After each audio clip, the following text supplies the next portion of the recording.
Okay. All right. I promised that I would record this, our town hall meeting this evening, because we have some families that would like to get the information as well and may not be able to join us this evening.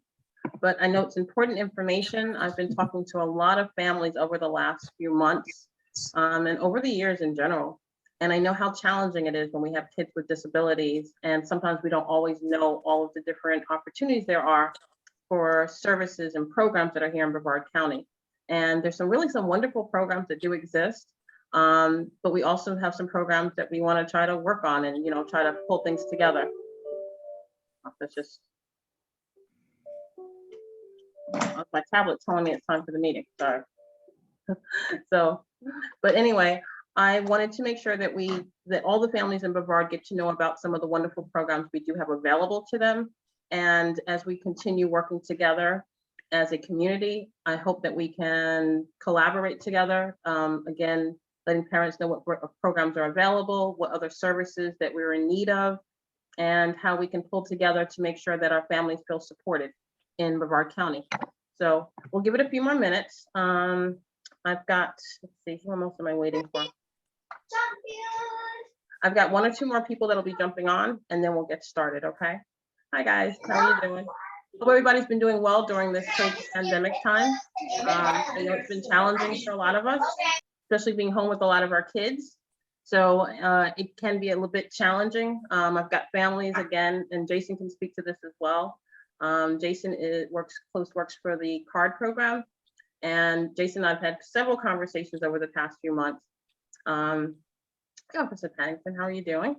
But Jason has been talking with me quite a bit over the last few months regarding all the services in Brevard and how we can help families, and the loop that some of our families are caught in, where we know that we've got our first responders that are working with our families, and then we're from the first responders to circles of care and then back around that circle. So sometimes I know it gets frustrating for some of the families because they're not sure how to access the services and how to get out of that loop or who to call during that crisis. Just this past year myself, I had an incident with my son, who's now 22, and he went through a huge regression period. And there was an incident where he had a meltdown like he was 3 years old. And it was a scary night for me, and I wasn't sure what to do or who to call, or if the police pulled me over, would they understand my son? So I'm equally as vested in this as everyone else is, and I hope that we come up with some answers and some solutions. All right, so it is now, can't see the time, but I am going to go ahead and get started right now. Officer Downs is going to get started with us first, and he's going to be our first presenter. He's going to present from the Sheriff's Department for two of the programs, the Project Lifesaver program and the Champs card, which is something new to the Sheriff's Department. And then we'll continue on with some of the other presenters this evening, okay? So I'm going to turn this over to you, Officer Downs. Well, thank you. First of all, I want to thank you for having a forum like this where we can sit down and discuss. I've been in law enforcement since 1972, and I would be honest with you, things sure have changed. Back in the day, we didn't know how to deal with autistic children and behavioral issue children and stuff like that. And so that has certainly changed. We've got a lot of education as a result of it, a lot of training, but we still don't have enough. And I can tell you that it is so important that we have forums like this so we can sit down and discuss and come together. I think one thing we need to remember, we're on the same team and our objective is the same. So I'm going to try to do a PowerPoint presentation, and I hope the moderator will help me along if I mess up. And again, at the end, if we have any questions at the end, then I'll be happy to answer them for you. I think I'll probably be able to answer them as I go through the PowerPoint presentation. And but again, if you'll bear with me, let's try this screen share thing and let's see what happens. It says that you cannot start screen share while other participant is sharing. Hold on, we can do this. We've got technology. Hold on. All right. I'm glad you're here. Let's go with multiple screen shares at the same time. Oh, here we go. Let's do that. All right, let's try share screen again. And all right, All right, honey, this is awesome.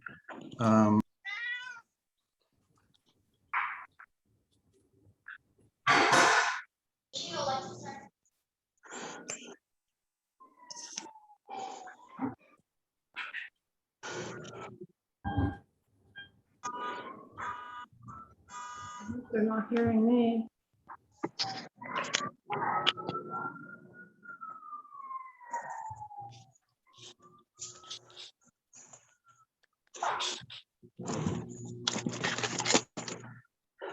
How do I turn off the sound? All right, I think I got it now. Okay. All right, let's start from the beginning, and can you hear me all right now? I can hear you now. All right, very good. Let's get started. Okay, we want to talk to you about Project Lifesaver first of all. And Project Lifesaver is it's an international program that's comprised of Project Lifesaver International, Brevard County Sheriff's Office, and Brevard Triad. And I'll explain to you what each of those are here in a second. One of our greatest fears is this incident that happened in May 25th, 2014 in West Melbourne. And unfortunately, this was the second time this gentleman had wandered off and had not been found, and as of today has not been found. So, and the most unfortunate thing was the lack of law enforcement's knowledge about Project Lifesaver. If they had known when he wandered off the first time, we would have been able to put a Project Lifesaver bracelet on him. When he wandered off the second time, we'd have been able to find him in a matter of minutes. That just didn't happen. And so when Sheriff Ivey was elected to office, he brought me into this position to educate and coordinate Project Lifesaver. So this is one of our fears. And of course, this is another one of our greatest fears, as an autistic child wandering off and a mother being frantic because they can't find the child. We had an incident in West Melbourne where a grandmother took a young autistic child into Popeyes for chicken. And he wanted to go to the restroom. He was 12 years old. He went to the restroom. She placed the order. She waited for the order. She went to get him, and he was nowhere to be found. He had a Project Lifesaver bracelet on, and we found him an hour and 45 minutes later in a grocery store nearby, hiding in the stock room under a box. We would not have found him, maybe safe, if we had not used a Project Lifesaver device to be able to locate him. This is one of our greatest fears also. 6 out of 10 people with this memory condition, Alzheimer's and dementia, they wander off. And there's no way to really stop them from wandering off. There's a lot of safeguards we can put in place, but if they wander off, we've got Project Lifesaver to help find them. Project Lifesaver is basically, it's a program that's designed to assist in tracking and locating persons with Alzheimer's and related memory disorders such as Down syndrome and autism. It also brain damages and illnesses and stuff like that. So that's what Project Lifesaver's objective is. And again, they've been in business for many, many years. They're out of Virginia. They're headquartered now out of South Florida, but a great organization, been around a long time. Now what happens is they're personalized radio transmitter bracelets worn by the participants. And with the use of the Sheriff's Aviation Unit and patrol deputies, participants can be tracked if they should become missing. I'll explain to you how we do this. Now, the Brevard Triad is the second component, and that's a not-for-profit organization here in Brevard County, been in business many, many years.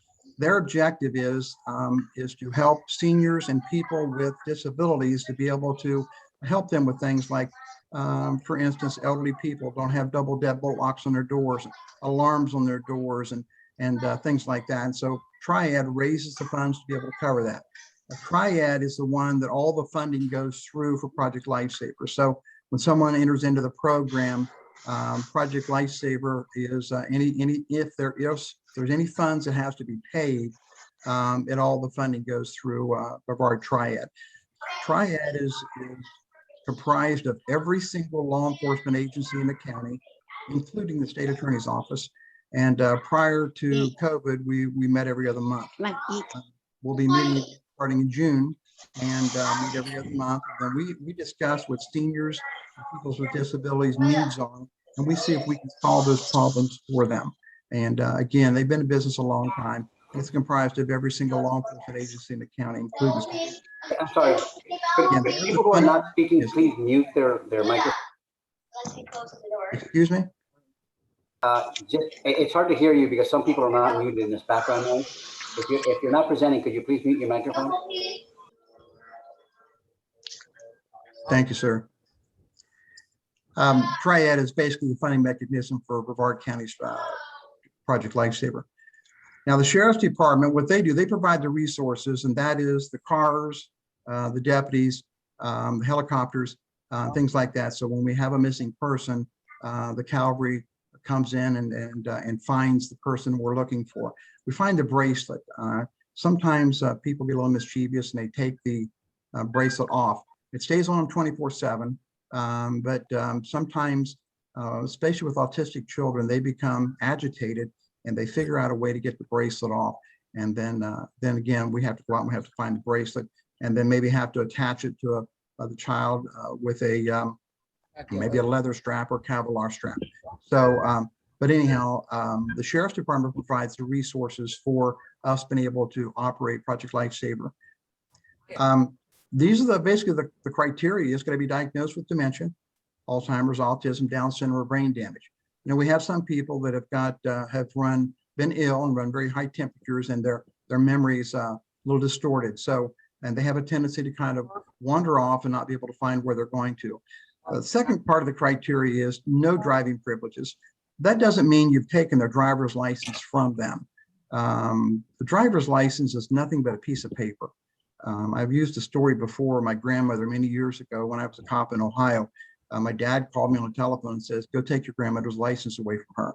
I went to her house, knocked on the door. I was in uniform. She had no idea who I was. I took her driver's license from her. I said, "Please don't drive anymore." And I left. About 2 hours later, my dad called me and said, "Got a problem. Your grandmother's down at the grocery store." That was just a piece of paper to her. So when you say, "I'm going to go to the doctor's going to file a form with the state, and the state's going to ask this person to be retested so they don't get their license back," that doesn't mean anything to these people. Their memory doesn't qualify for that. They don't understand it. So there is no, it's just a piece of paper is all it is. So we make sure that there is no access to car keys. The third thing is you got to have a caregiver. They cannot live alone. We had a case in West Melbourne a few years ago where the lady had dementia. The family up north knew she had dementia. They let her drive. They let her live alone.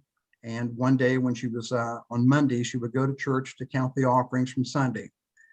This particular Monday, she didn't show up. The next day, the family called down and asked if there was someone could check on mom. And they found her 2 weeks later, deceased in her car at the edge of town. She got to the intersection and made a left instead of a right, and then she vanished. So cannot have access to a motor vehicle. Hide the keys, do whatever you have to do. Cannot have car keys, can't have access to it. Got to have a caregiver. Can't leave them alone. I've had people call me and say, "Well, I'm going to leave him alone for 4 hours while I go up the street and play bingo with the girls." No, you cannot leave him alone. Take him with you or don't go. He cannot be left alone. Okay, that's really important.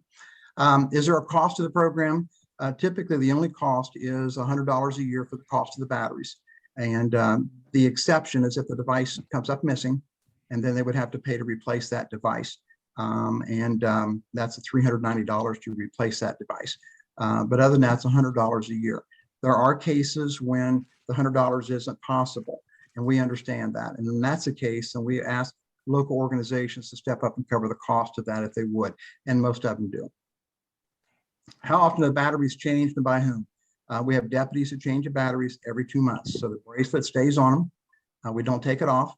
Every 2 months, we'll make an appointment, come by, change the battery, change the strap, update our records, and then we're good for another 60 days. The batteries are typically good for about 80 to 85 days, but we change them every 60. Does it work outside Brevard County? Yes, it's international. It's all over the world. I'll explain that to you here in a second. Can Brevard County Sheriff's Office Project Lifesaver protect visiting guests into Brevard County? And the answer is yes, because we have a lot of snowbirds during the wintertime come here from up north or Canada or elsewhere. And while they're here, that agency that they're at on our portal databases that we use, Project Lifesaver, they transmit that information down to us. So we know who they are, where they are. And they're our kid until we send them back north. April, we always have identical twin boys from Sandusky, Ohio, come down to spend And when they come down and spend 2 weeks with mom, they're in our database. If they happen to wander off, we have all the information. They use the same technology as we do. One of the things that we like to do here when we talk about having a problem boarding an airplane, yes, because that device is the size of a wristwatch. It makes a noise that you and I cannot hear. It's a radio transmitter. It is not GPS. And I'll explain to you in a minute the reason why. The scenario is this: person wants to get in a program, they fill out an application, and we find out whether or not they qualify. They have to meet that criteria. When someone says they have an autistic child, we need a psychologist to fill out a form to verify that. Sometimes when we have people say their child is autistic, they've never been diagnosed. The doctor has said, yeah, I think they're autistic. There is no proof that they're autistic at all. They have a behavioral issue. And that doesn't necessarily mean that they qualify for our program. So the second thing, after they get the application done, then we would meet with the family, attach the device, take a picture. We take the information off the application, we upload it into our database. Then in the event the person wanders off, can't be found, we send the troops to the house. We search the house because more times than not, they're in or around that house. In the meantime, our helicopters en route from Merritt Island, we have receivers in our cars. We plug in the radio frequency of that particular bracelet. All of them are different frequencies. We plug in the particular radio frequency of that bracelet, and then we start listening for a ping or a chirp. And then it just takes us a matter of minutes to find them. When a helicopter gets on scene, just a couple of minutes, and we've got a signal, and we zero in on the signal. The easiest way to explain this wristwatch size transmitter is it's a miniature black box. So for instance, when a helicopter or when an airplane goes down in the ocean, upon impact, the black box starts sending out a signal, a ping or a chirp. And so they scan the ocean top, listening for that ping or chirp. When they get that, they know that the black box is directly down below. That's where the fuselage and the black box is at. That battery in a black box is good for 60 days, just like ours. We hover above the area and we get a signal, just like the black box in the airplane. So a good example we had last 4th of July, we had a lady in Atlantic that wandered off, and she walked from A1A in Atlantic and walked all the way to the Melbourne Square Mall. When we went to the house first, there was no signal. We knew that she had to go westbound because the ocean was eastbound. We went westbound on 192. In a matter of minutes, we located her, and we were getting a signal at J.C. Penney's inside the Melbourne Square Mall. A few minutes later, the helicopter says she's in the food court. A few minutes later, they said that she is at Dick's Sporting Goods. And by the time we were able to arrive with the 4th of July traffic, we arrived in front of LA Fitness. She was walking out the front door of LA Fitness. That's how accurate the receiver is on our helicopter and in our cars. It just, again, it's a remarkable technology, but it works just like a black box in an airplane. Why don't we use GPS as a tracking device? You remember a few years ago, there was an airplane called a Malaysian airliner. That was a Boeing 777. Now, if GPS worked on that brand new airplane, don't you know that they had that airplane equipped with GPS and they would have found it? They would know where it was at today. GPS doesn't work underwater, okay? Our radio transmitters do. They don't use radar on submarines. They use sonar. So our bracelet will work underwater. So if someone gets into water in the ocean or canal, we'll be able to track the device. If they drop at the bottom of the swimming pool, we'll be able to get a device. We'll get a signal at that device. Okay, so that's the Project Lifesaver program. Is there any questions about that program that maybe you have? Yeah, you mentioned earlier that there is a problem boarding an airplane, but I don't think you followed up. Yeah, I apologize. Thank you very much. Yeah, when you go to the airport, if you call me up and say, hey Joe, we're going to be out of the area, we're going to take Bobby and we're going to Paducah, Kentucky for a wedding. We're going on an airplane. Then what I'll do, or one of my deputies will do, we'll meet with you and we'll get your itinerary, and we'll make a phone call to that airline and TSA at, for instance, the Melbourne Airport or the Orlando Airport. And we'll let them know that the circumstances, And then we have a client from Brevard County has a Project Lifesaver bracelet on. We typically put the bracelet around their ankle and not their wrist. Pictures that you see on the internet and our brochures show that it on the wrist. We don't like putting it on the wrist, and simply because if a person got agitated and they wanted to try to get it off and they used a knife, they may hurt themselves. So we put it around their ankle, they forget it's even there. Again, it's not like the tracking device that we use on inmates. That's about the size of a softball.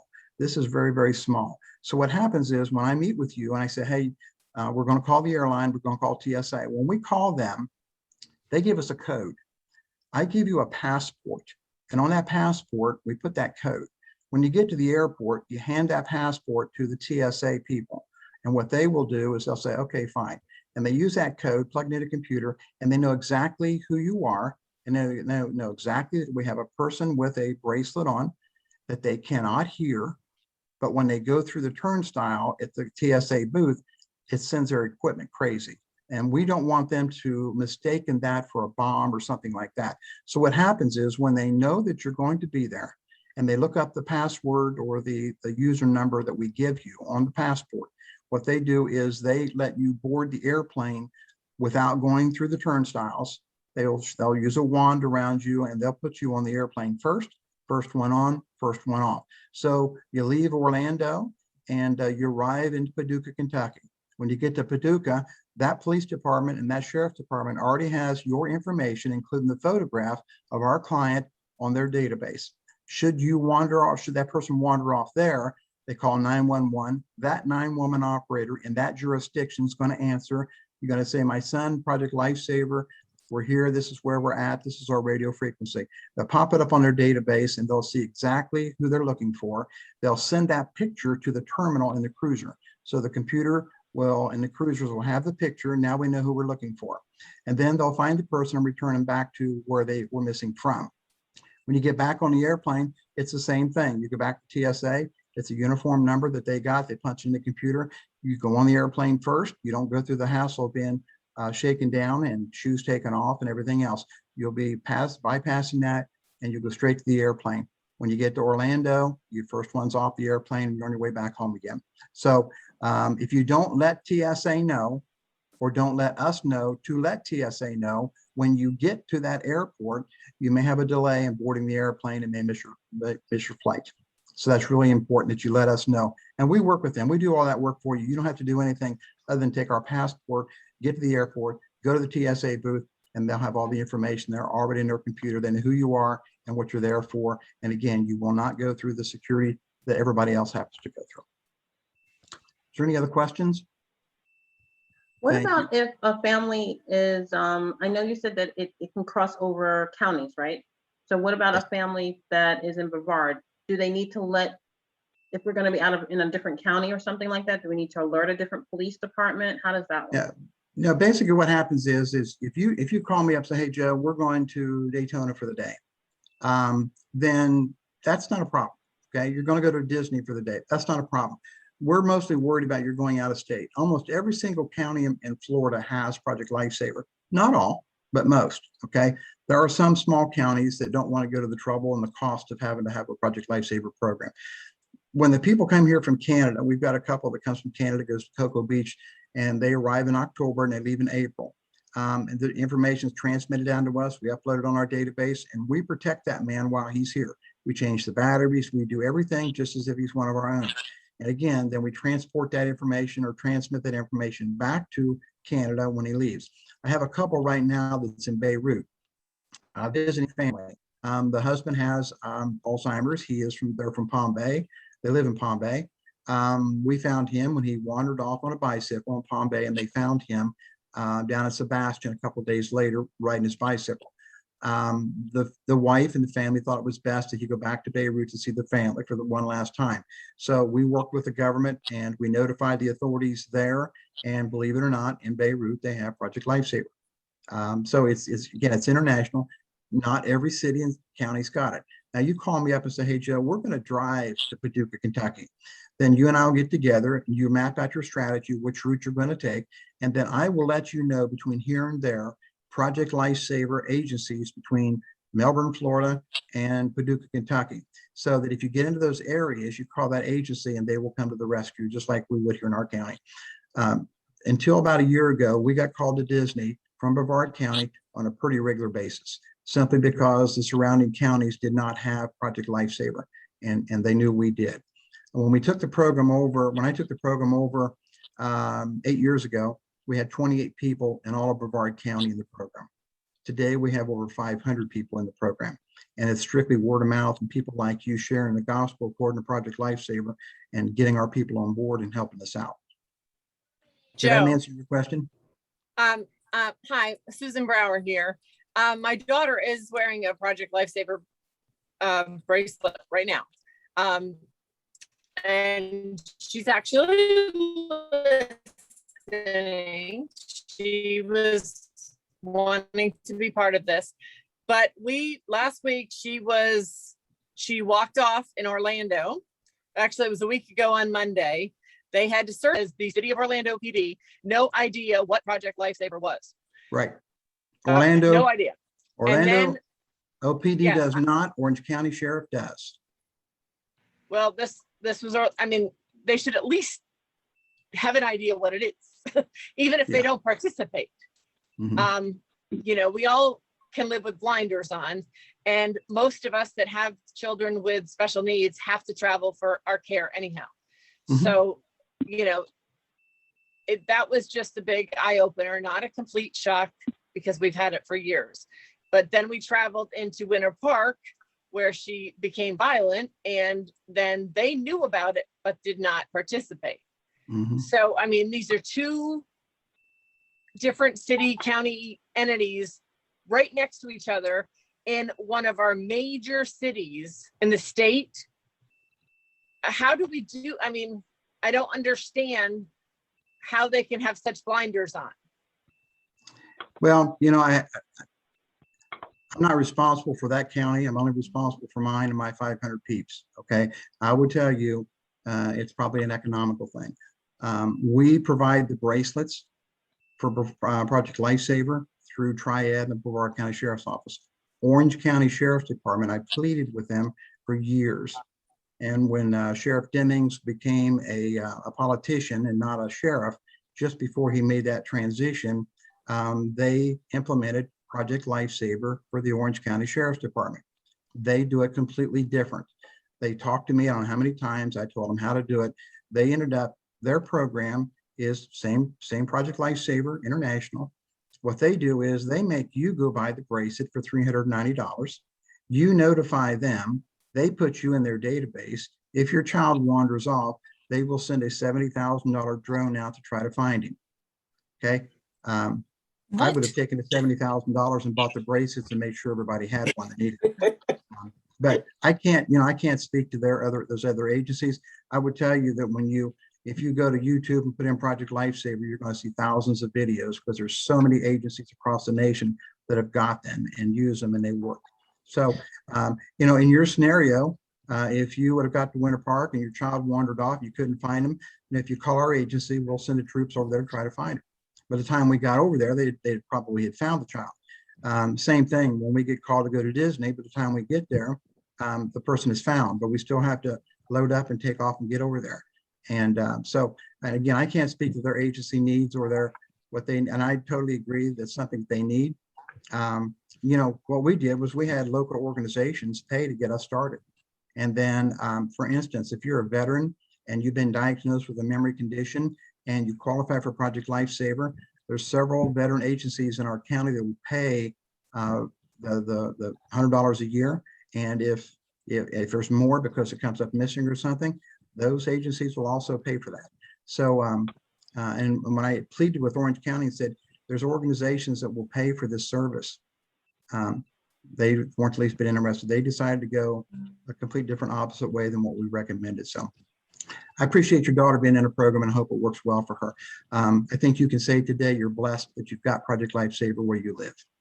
Oh, absolutely. And we have had, honestly, I can say we have been through the nylon bracelet, the leather bracelet. We've had different stages. Mm-hmm. And you know, and yes, the helicopter has been launched before. Yeah. Yeah, it's an So, expensive venture, but they get called out 100% of the time, but just like I do. I get called out 100% of the time, no matter what the jurisdiction is. Our agency will call me and get me out of bed at 4 o'clock in the morning. I was at Barefoot Bay at 4 o'clock this morning looking for a man. You get dressed up at 4 o'clock in the morning, you get your cruiser and you start that way with your lights and sirens, and you get about halfway down there and say, oh, we found him.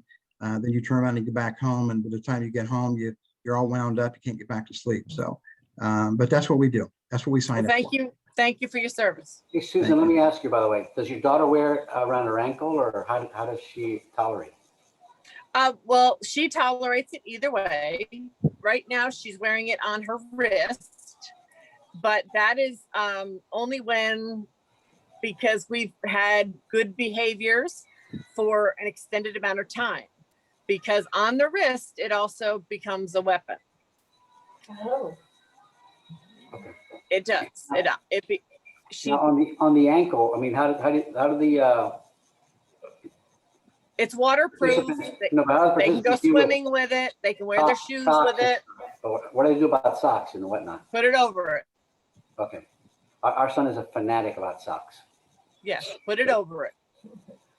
Mhm. Okay. And my daughter doesn't like shoes, period. I will tell you, we've had people that don't qualify for the program. I had a lady this morning that does not qualify for the program. She lets her father, she goes to work 8 hours a day. When she comes home, she hopes her dad's there. She thinks putting little nanny cams around the house so she can watch them on her telephone while she's at work, I think that's the answer. It's not the answer. By the time she sees she can't find him on the camera and she gets in her car and gets home, he could be in a body of water. Right. But I would tell you there are other options out there. We're not the 100% guarantee. We will tell you in our county, we've had 100% success ratio. If somebody gets lost, we find them. But I would tell you there's other options. For instance, you can go on the internet, go to Amazon, you can buy a $30 GPS watch. It's a beautiful watch. They got a lot of them, but it just looks like a regular watch. You can get a hold of Verizon. Verizon has a watch called the Gizmo. You pay $199 for the watch and $6 a month for the service. You can hear them, but they cannot hear you. And it tracks them where they are and where they have been in the last 72 hours. So it's phenomenal technology. But if the Project Lifesaver bracelet is not the answer, there are other options out there. I've got a man that lives up in Vieira, and he refuses to wear the watch, the bracelet, I'm sorry, our Project Lifesaver bracelet.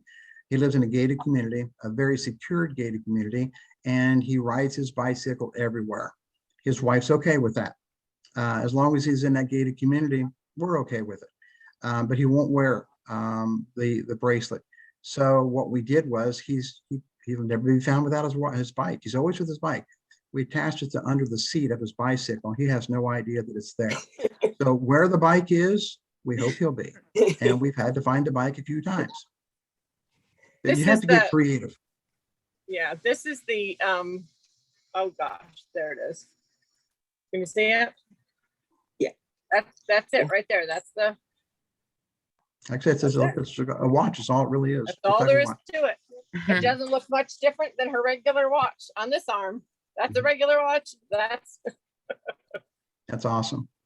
Hey, That's Officer awesome. Downs, I do have a question. Now, suppose there's a family that has a young person that isn't fully diagnosed with autism, but maybe it's schizophrenia or bipolar disorder. Do any of those qualify? Yeah, those qualify. What we don't want is I've got 3 kids up in North Cocoa, and their mother says they're autistic. They're not autistic. It's a behavioral issue. They're out of control. And she says if they wander off, she wants to be able to find them. I will tell you, and I don't want this to sound offensive, and please understand the spirit in which I'm going to say it. We are not a babysitting service. If you're going to put our bracelet on, you've got responsibilities. And I know you all do. That's why we're here. It's those that aren't with us tonight that don't care, and they're going to do it their way, and they expect us to be the babysitting service. We're not going to be a babysitter. You have to help us. And And again, when you're going to leave your husband alone 8 hours a day while your father 8 hours a day when you go to work and hope he's home when you get there, that is absolute, especially with dementia and things like that. That's just absolutely neglect.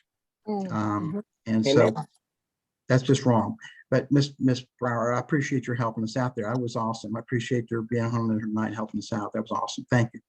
Yeah, I appreciate the security. I mean, we do have, honestly, like you say, it takes work. It's a lot of work. She's in 24-hour, she's with us. We do have cameras. We do have deadbolts on all the doors. We do have locks on all the windows. You know, we have the stuff.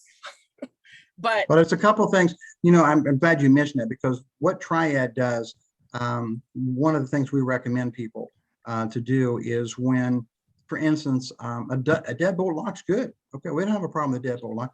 We prefer a double deadbolt lock. You're gonna have a key to get in, you're gonna have a key to get out. And a lot of people say, well, how is the firefighters gonna get in? Are you kidding me? Firefighters are very resourceful. They'll get in the house. They have to get in the house. So that's not a problem at all. Another thing is there are doorknobs, especially the round doorknobs. There are little boots that you put over the doorknobs, and you have to grip them just right to get the door to turn and open up. Those, you can buy 100 of those for little to nothing on the internet. So there's just a lot of sources and resources. The Sheriff's Department, like a lot of other agencies in the county, do a free security survey on homes.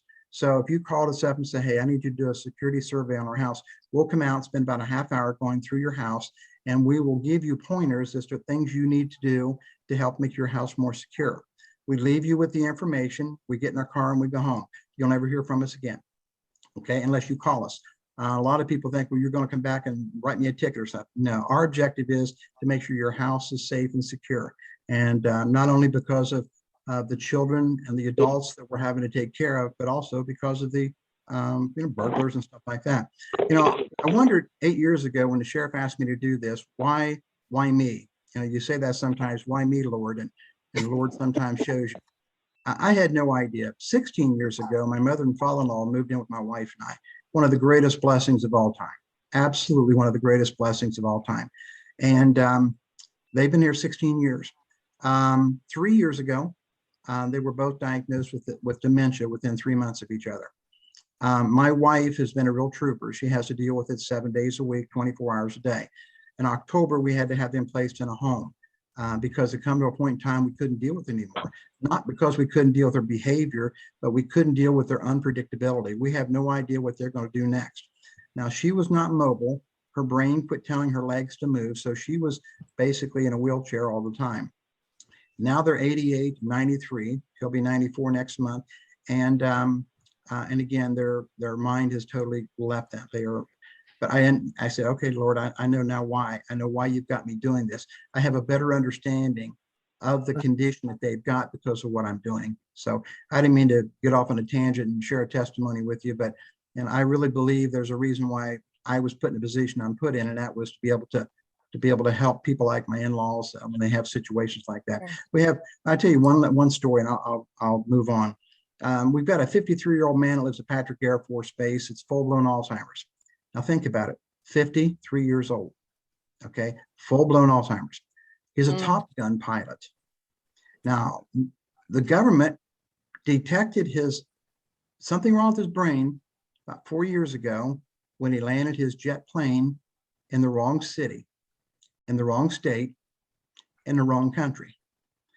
They brought him back to the United States thinking that he was trying to do something with the government, seek asylum or something. Really didn't know what it was. Brought him back here, started doing psychological tests on him, found out that he had full-blown Alzheimer's.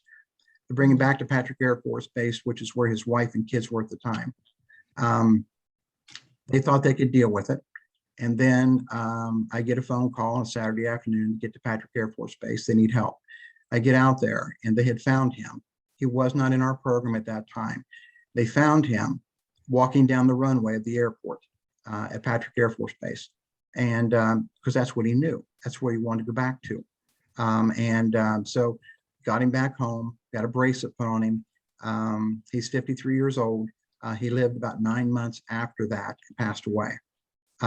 So the age has got nothing to do with it whatsoever. I just pray when I get up in the morning that I can remember where I'm at, who I'm here with. So, you just don't ever know. And it's the same thing with the autistic children. There's times when they're unpredictable, and that's unfortunate. But I would tell you before I move on, the one thing about Project Lifesaver is it's peace of mind, knowing that if your child or your adult friend or your family member wanders off, you've got a source to be able to locate them. And that's what Project Lifesaver does. If anybody's interested in knowing more about Project Lifesaver, just call the local sheriff's office and ask to speak to community services, and they will get you right over to me, and I'll be able to provide you with additional information, including applications and things like that. Let's move on to the next one. I know we got a lot of people that want to talk. May I ask one thing real quick? Sure. My son is extremely high functioning. He is going to drive. So he, he's going to college. So this he wouldn't qualify for, but it was about 4 weeks ago. He got bored. He doesn't sleep a lot. So he walked all the way to Indy Atlantic, and I live near the mall.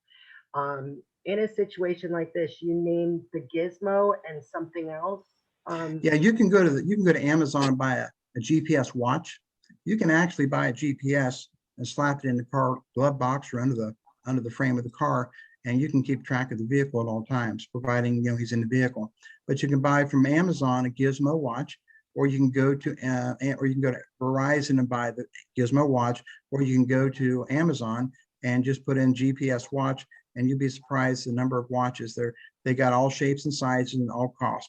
The one that one of my clients bought the other day for her daughter that is not autistic. She's a junior in high school. They bought her a watch because, a teenager, they're not certain of where she's going to be at any given time. So it's, they thought, well, we're going to get you a beautiful watch. So they bought her this watch, and to this day, she doesn't know it's a GPS watch. And when she finds out, she'll probably kill her parents for that. But you can go to the Amazon and you can buy GPS watches. Again, our brace, it's a radio. It sends out a radio signal that you and I can't hear, but our equipment can. Let me ask you a question. I think I know the answer, but so you don't have to have a history of elopement, right? Like our son does not really run away or anything like that. But on the other hand, if something were to happen, I don't think that he could find his way back home. Yeah. Well, he probably would qualify for the bracelet. No, and we don't want you to wait until they wander off to call us and say, he would or would not qualify. Right. Yeah. Well, again, as long as they meet that criteria, we're going to be good. Yeah, he's definitely, fairly low functioning autistic. So. Yeah. But again, if there is the risk of them wandering off and they meet the criteria, I have a lady. I had a lady that called me maybe a month ago now and said, I don't have autism. I don't have dementia. I'm not Down syndrome. I am a 70-year-old woman that lives alone. But if I get lost, I want someone to find me. Can I get one of those bracelets? No. We've had them call and say, can you get one for my dog? No. Okay. So again, I think the gizmo watch may be the gizmo watch or GPS watch, maybe what might better serve you. Okay. Thank you for that. I appreciate it.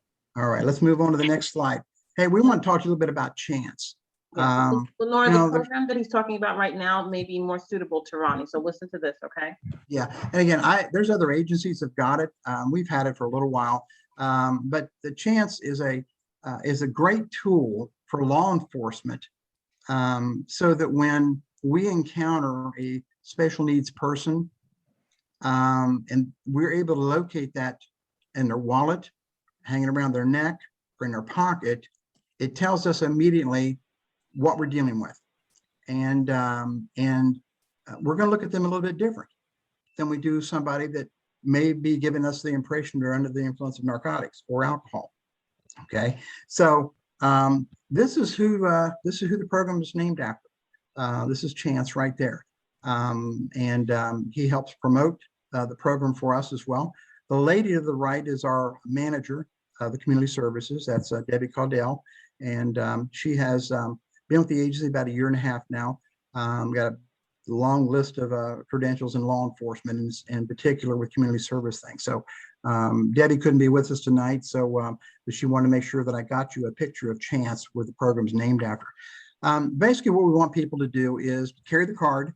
If they can't carry it in their wallet or in their pocket, it'd be nice if they had something around their neck, a lanyard or something with it laminated around their neck, so that if they happen to get away from mom or dad and they happen to cross over to maybe at the Melbourne Square Mall, they made a left instead of a right, and you guys got separated, and law enforcement got involved. When they encountered this person, they would know immediately when they got that card that they have all this information on them. What they do, we take that name and that there's a number we have assigned to each one of the cards, and the police officers, the deputy sheriffs, plug it into a database we've got, and everything we want to know about old Chance pops up there on the screen. Who he is, what his condition is, who his contact people are we need to contact, and all that. So it's just an information so that we know that when we encounter this person, that we understand what we're dealing with. It's frustrating in law enforcement. Sometimes it's hard to distinguish between someone that's having an episode with medicine or someone that's having an episode with autism or something like that. And this card is really, really good. Citizens of Brevard County have a special need. Those are the ones that are eligible for it. If you know anybody that needs one, if you'll call us and let us know, I just call our community services department. There's a form that you can download off our website and off the Sheriff's Department website. And there's no medical documentation needed.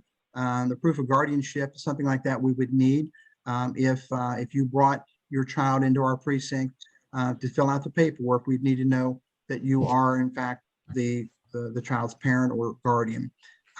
Proof of home address, we need something that shows electric bill or a deed or a lease or something like that. Something that would show us that you and he live at that address. A copy of the person's EIP, individual education plan, Brevard Community School. So if the child is in school, it'd be nice if we had something to help us with that. And then of course a picture. And then we'll take a picture at the precinct. And then when we upload this information into our database, when that child or that adult special needs person cross paths with law enforcement, with our agency, then we put it in the information in the computer and bang, there's everything we need to know about that person. And there's no cost to this whatsoever. It's totally a free thing. Takes about 2 weeks to get all the information into our system and get you back your information that you need. We ask that you register or pre-register registration every 2 years. And if there's any changes in appearance, and sometimes there is, you would get that information to us as well. We'd update the record as well as the photographs and stuff like that. And again, child comes up missing, if they're not Project Lifesaver and they're located, we'll have that information in our hands. And again, other agencies use the same type of source to be able to help locate and get these people back where they belong. And again, the most important thing is to take the time, download the form and get it to us, bring it to the precinct, and we'll get everything all taken care of from there. It's a really simple process. And again, the 2 weeks, they give you the worst case scenario. It's like when your power goes out and you call Florida Power and Light, they come on with a recording and say it's going to take 2 hours to get it turned back on. It's usually back on in 15 minutes, and Florida Power and Light looks really, really good. So it's the same thing with the Sheriff's Department. We give you a worst case scenario, but typically when they say 2 weeks, and with COVID pretty much out of the system with our sheriff's office and everybody pretty much back working, including our volunteers, we're able to turn this stuff around really, really quick. So it may only take 2 days or 3 days at the very most. And again, we just want you to go to the website or call the community services department. We'll get you the forms. If you don't have the internet, we'll be able to access the internet to download this information. We'll be able to mail it to you. We may have a deputy stop by and drop it off to you. Is there any questions about that program? Really, really simple, and we hope people take advantage of it. I want to tell you about one other thing before we get off here this evening. That's a question. I was trying to unmute. So do Chance and Project Lifesaver work together? I mean, does it make sense to have registered for both? Yeah, we think that'd be a huge plus if we could do that. One thing that I created a few years ago, and I have never gotten the blessing of Project Lifesaver. I didn't get the blessing then, but I understand they're going to take my idea and start doing it themselves. When we enroll people into Project Lifesaver, we have in our county wanted to issue with everything else a identification card like a driver's license, so that if that child wanders off or that person wanders off the Project Lifesaver bracelet, and let's just say for whatever reason, the bracelet doesn't work. It just malfunctions, knock on wood. We haven't had that happen. Or the child is separated. They'd have an ID card, looks like a driver's license, and they could, law enforcement would also be able to use that with a picture on it and everything else. That information will be in our database. So whatever we have in our portal database for Project Lifesaver would be put on like a driver's license, and it would work the same way as this program with Chance works. So right now, when you enroll a person into this program, it is put into our database. So our Project Lifesaver has those pictures and things in there. We just don't have a bracelet on that person. Okay. And again, there are some people that don't want to be touched, don't like clothing, don't like jewelry. They don't want any of that whatsoever. So it's almost impossible to put a bracelet on them. But if you give them a driver's license or something that resembles a driver's license, which our Chance card does, they kind of think that's big boy, big league stuff. So, but yes, both programs work hand in hand with each other. Now, do the kids have, my son's 22, he's extremely high functioning. He doesn't like the jewelry, like you said. Does he have to be there if I register him, or can I do this kind of? Yeah, the adult needs to be with the person that you're going to register. Okay. That's just a necessary thing for us. And the person that I'm registering has to be there with me? Yes. Okay. Well, you know what? I said that pretty fast. I think there could be exceptions. The problem is if he's not there with you, we can't take a picture of him and make that part of the photo ID. Just Now, if you brought one on your cell phone. Yeah, I do have pictures on my cell phone. They're recent. Yeah, you could probably do it that way. Wonderful. Thank you. Yeah, I think that'd probably be a great alternative, to be honest with you. And just as a suggestion, I'm hoping that after this discussion that we're having today and all the wonderful programs we're going to learn about, that we continue this conversation, because maybe there is a way that we can have some kind of an event that kind of, we invite young people with disabilities and we kind of talk to them a little bit about why we might want them to have this card, some kind of a fun event or something that makes them feel involved in the process itself. And maybe I love the idea. And I'll tell you another thing too. I think it's really important that law enforcement in uniform in cars engage with the special needs people. Let them get in our cruisers and climb all over it and turn the siren lights on and let them see us there in our uniforms and realize that we're friends of theirs. We're here to help them. I think a lot of times you don't even have to have a special need. People are scared to death of law enforcement. They're scared of those motorcycle cops with them big boots and glasses. And we're not that way at all. And I just think if we had an opportunity like you're talking about, and we were able to sit down and engage with them, have a cookies and ice cream with them and let them climb all of our cars and motorcycles and stuff, I think it'd be something that'd be a huge benefit for all of us. That would be a great idea. Well, we'll continue talking. Yeah, we'll continue talking about this and come up with some ideas about that. So I'll definitely be following up with you after this event. One other suggestion that I had as well, related to this program and the other program we're going to learn about, which is the wallet card from the Palm Bay Police Department. It's not connected to the caregiver. And for instance, in my situation, I have a son that's has nonverbal autism. So he's always with me. I had a situation where he literally had a meltdown like he was 3. And I was driving in the car, and the biggest concern for me was someone going to understand this big giant guy jumping over the seat and trying to grab at me? And my car is not registered, a parent isn't registered. And I had this conversation with a few other parents as well.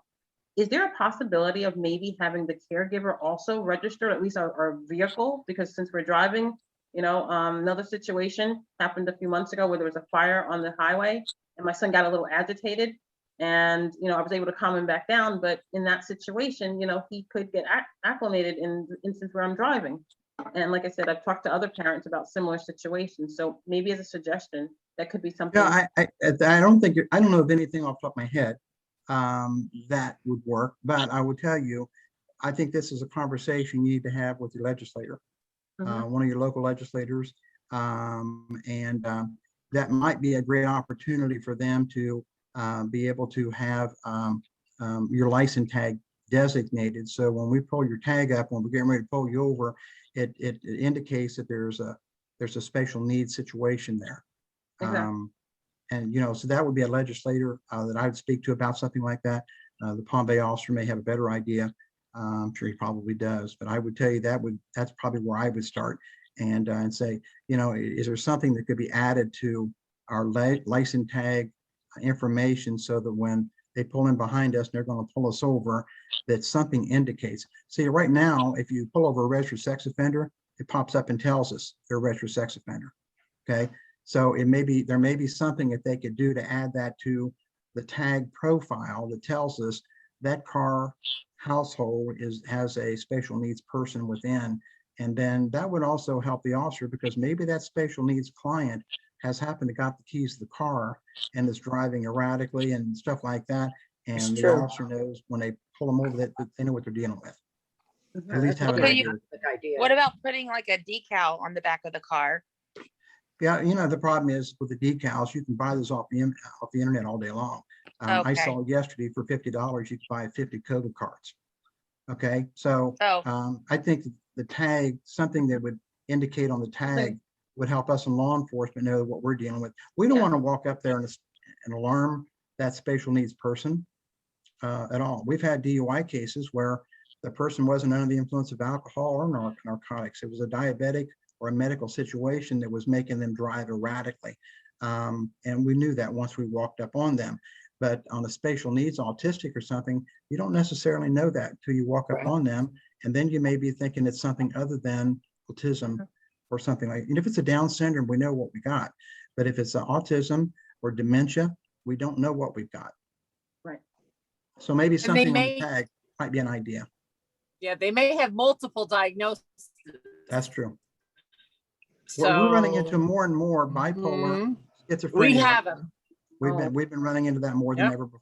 That is definitely one of the overwhelming issues that seems to be going on, and that's hand in hand with autism. So we're seeing a lot of autism mixed with bipolar, schizophrenia, and there's a lot of other underlying things. So this is a mental health crisis in addition to autism and everything else that's going on. Absolutely. I'm just hoping Absolutely. that we can continue working together as a community. One of the things you said earlier, and I agree with 100%, we're very fortunate here in Brevard County where we do have a lot of community partners that do care.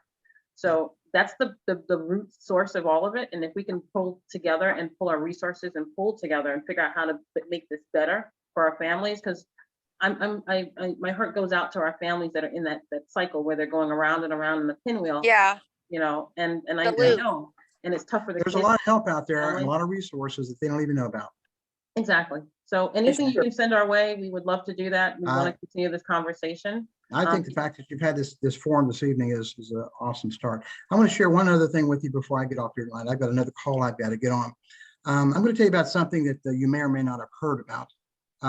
Sheriff Ivey does a program. He's going to be doing another one on Wednesday, May 12th. It's called "It's Time to Be a Parent Again." This one's going to, and the problem is, it's going to be at Freedom Christian Church or Center up in Vieira. Let me tell you what the deal is with It's Time to Be a Parent Again. The way the program works, Sheriff starts out with a PowerPoint presentation. He explains the way it was when he was growing up versus the way it is today. Today, parents are scared to death that the kids are going to pick up the phone and call 911 and they're going to go to jail. And call DCF. DCF. And the misperception is everybody thinks DCF wants your kids. I guarantee you they do not want your kids. We get tired of getting phone calls day in and day out saying, hey, Johnny won't get out of bed. Will you come get him out of bed? Johnny won't do his homework. Will you get Johnny here? No, we are not. We're not the chief law enforcement officer of the household. The household is chief law enforcement officer, you, the parent.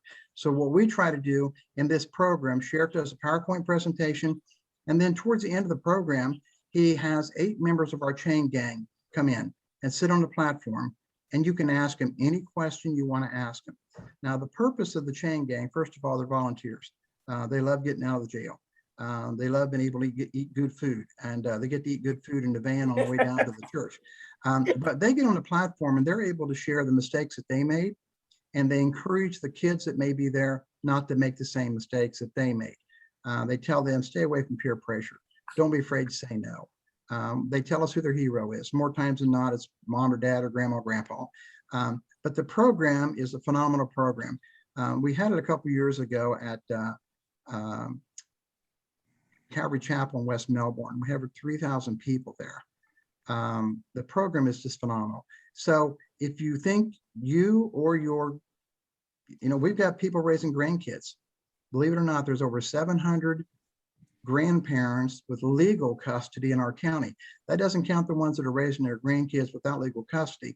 There's 700 with legal custody raising their grandkids. They don't know how to raise their grandkids either. A man in Satellite Beach, an older man, was raising his 13-year-old granddaughter by himself. His wife passed away. The daughter didn't want the 13-year-old. She's living with him, and she holds her cell phone over his head every night. She was coming home late from school, not getting on the bus, not doing her homework, running with the wrong people. She was doing everything wrong. And every time he would start to correct her, she'd say, I'm gonna commit suicide. I'm gonna commit suicide. And he would say, give me that cell phone. I'm gonna commit suicide. So he let her keep her cell phone because he was scared to death of the worst case scenario.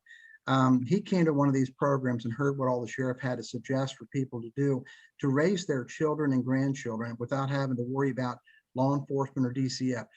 He had no idea he could take her cell phone and run over it with his car. He had no idea that he could take the laptop and run. He said, well, I'll go to jail. Well, no, that's your laptop. You can do whatever you want to do with it.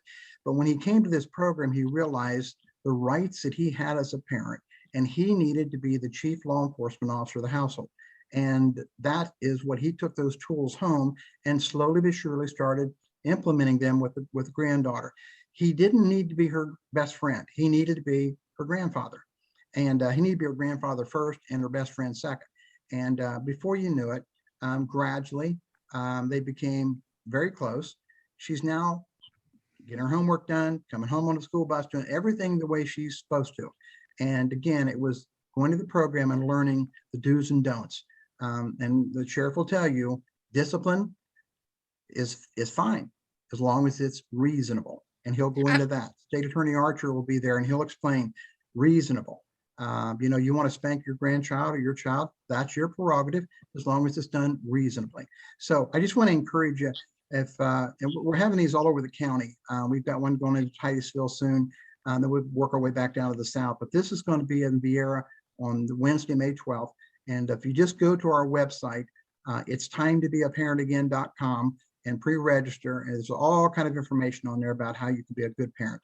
And most parents are doing it right. Most parents don't know how to do it right. And that's what we want to try to do. I have a question. Sure. What do I do with my daughter when she refuses to get on the bus to go to school? Well, if you come to this program, the sheriff's going to tell you, if she don't want to get on that bus, if you call the law enforcement agency in your area, they will come and make sure she gets on that bus. Okay. You know, if you down in South Florida, we've been doing this program for 8 counties now. It's grown out to 8 counties. The FBI now has it as well, and they're using it. And we had a man down in Okeechobee, and in fact, if you go to the internet, you'll probably find it. He was an Okeechobee police officer, and the grandfather said, "Will you come to my house and watch me spank my grandchild?" Sure. And he went there, and he stood there and watched him spank the grandchild. And officer high-fived him, got back in the car, and went back to work. The kid thought Grandpa was going to go to jail. Nope, Grandpa didn't go to jail. Grandpa did everything reasonably right. So I'm not suggesting that's the answer. All I'm saying is this program is pretty cool program. I just hope you all look at it, sign up for it, and plan to attend it. Oh, I'm definitely going. Okay, that's great. I think that's all I have, and I really have taken up much more of your time than I really anticipated. But I appreciate your questions and answers. I hope that we'll have this forum again.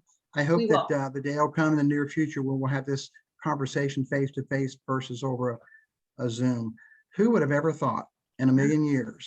Well, you know, I'm glad you made the time for us. I definitely I suggest that maybe we do something like this on a quarterly basis, where we can come together as a team with parents and care and first responders and come up with solutions. I love the idea that you were talking about the whole parent program that they're doing with tips for parents, because I think that's what it's going to take. Yep. More incentives for parents and more training for parents, especially as they're getting to be adults, because now you can't make Timmy sit down anymore. You've got to negotiate with Timmy. And what we realized too is, especially with some of the families that are in this pinwheel where they're from, they act out in the house, we call the police, they go to circles of care, they stay for 3 days, they come back, they tell us which facility they want to go to now. We've got them caught up in this loop so much so that now they're in control of it. And as parents, some of the parents feel like you lose control, especially as I will tell you, sister, now. you're preaching to the choir. Yes.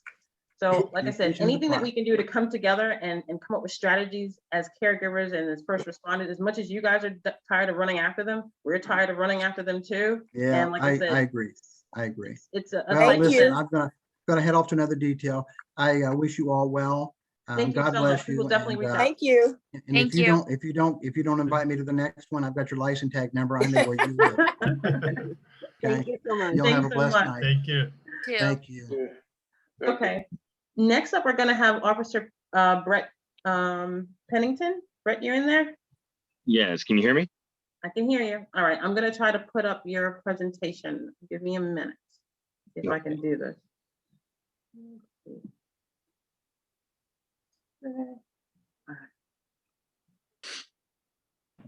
Let me know if the reflection off my bald head blinds anybody, and I'll calm you down a little bit.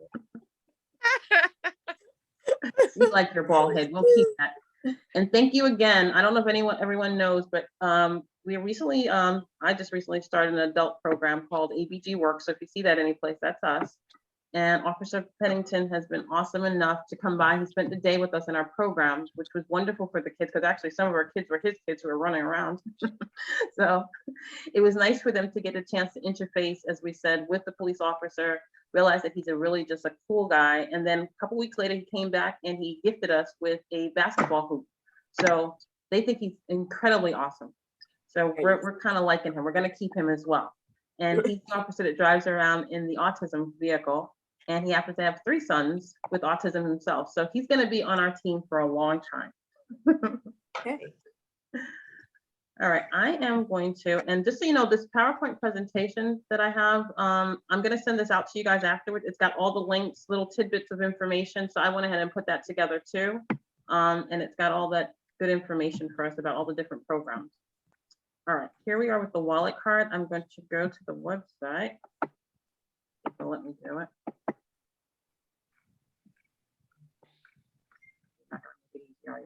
Give me 1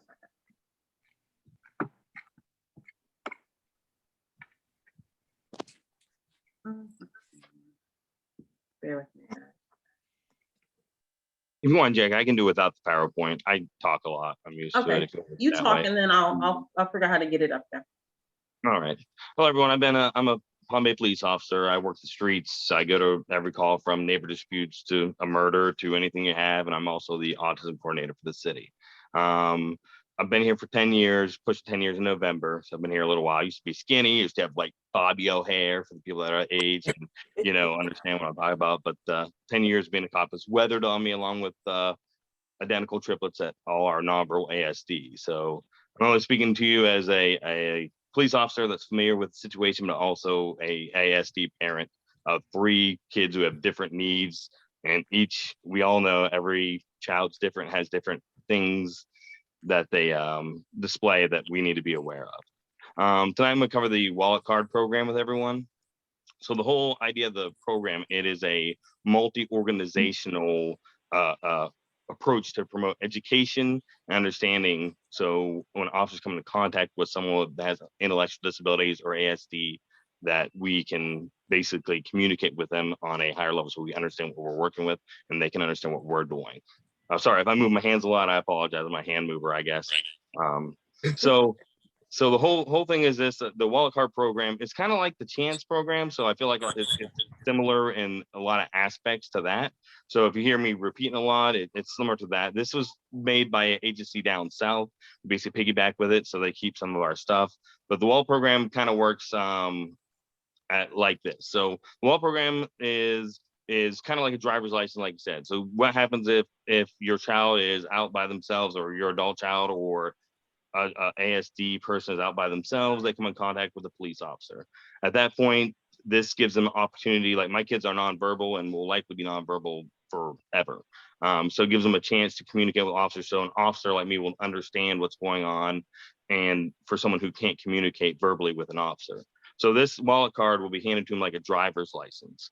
So with this being said, so you come into contact with an officer, they would have a chance to present this wallet card to the officer. The officer can then kind of see what he's working with. So there's nothing we're unaware of. So if a child, like my kids hand flap a lot. So if a child starts hand flapping or something of that nature, the officer doesn't become defensive with that and understands, so we can basically communicate. Also, the other issue with the wallet card thing is it also has a number, a POC number, point of contact number. So when we come in contact with a person with ASD, we can reach out to that parent or loved one, contact them so we can get down there and understand, so we can make sure they're safe is a priority. Let's go here. Like I said, I'm not trying to take too much time, but the important thing is, especially if your child's nonverbal, this is ideal for someone who's nonverbal, for them to communicate so the officer can understand what's going on. There's a important time to present that wallet card to an officer. So when, for instance, for a traffic stop, if an officer stops a person and they walk up there, it's important to keep your hands where they can see them. And safety is the utmost, foremost, most important thing for this. We don't want to see them get hurt at all. So with that being said, when it comes up, when an officer asks for a driver's license, registration, proof of insurance, which is typical standard routine traffic stop, that would be a good time for a person to present that wallet card so the officer will understand they're not doing just being disrespectful or trying to be rude by not speaking to the officer, that they have a disability that the officer needs to be aware of. So the link provided to Jackie provides you can go to that link. There's some scenarios. It shows how to do it. Another agency had put the actual thing together. So it shows you some scenarios where the officers interact with the drivers of the vehicles and whatnot, and the people that have ASD. Like I said, this is most practical for someone who has nonverbal disabilities. That way, obviously, if they can communicate with the officers, they can speak to them and tell them some of their needs, and we can work with that. The whole idea of the wallet card idea and program is communication for someone that cannot communicate verbally with an officer. And the whole idea is to let us know, like I said, on this wallet card thing, I'll have like identifiers on each line where you can say, like, for instance, my kids like to rock, my kids hand flap, they randomly scream, which you'll probably hear them in the background screaming eventually, I'm sure. But they do different things that might put a normal officer, alarm an officer. So the whole idea is to, when they read that, when they do something that's out of the ordinary, that the officer doesn't take any kind of actions toward them, and we can get the best safe approach to that. So for instance, our whole goal is we can be intimidating by nature as police officers, and just a uniform and badge and everything else. And that's not our whole goal, is to intimidate someone. And we're not trying to intimidate someone that has autism or disability. So I told you they'd eventually come knocking on my door. So the idea is for the person to remain calm and relaxed. Keep your hands where you can see them, and don't exit the vehicle, because a lot of times when people exit the vehicle, they usually, in the street world, they might be reaching for a gun, they might be trying to run, something like that. So it instantly puts the officer on alarm. And so have them stay in the vehicle, remain calm, and just basically cooperate with what they can. And as soon as it's safe to do so, to present that wallet card. So when they ask for a driver's license and stuff like that, we expect people to move at that point. So when they move, there's no alarms there.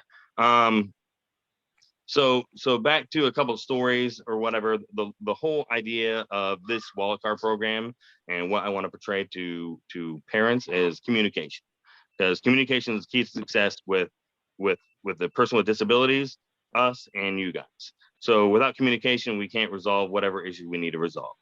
Back in the day, officers have a hard time dealing with people with autism for understanding it, and Baker Act was just the right answer for everyone, and that's obviously not the right answer for everyone. Each situation is different, each child is different, and we need to communicate with parents, with guardians and caregivers, and everyone who has disabilities, so we can come up with a solution to make sure we all are on the same page to get what services are needed for that person with disabilities. For instance, we had 3 or 4 weeks ago, I had a 17-year-old verbal autistic child who got upset and pulled a knife on mom.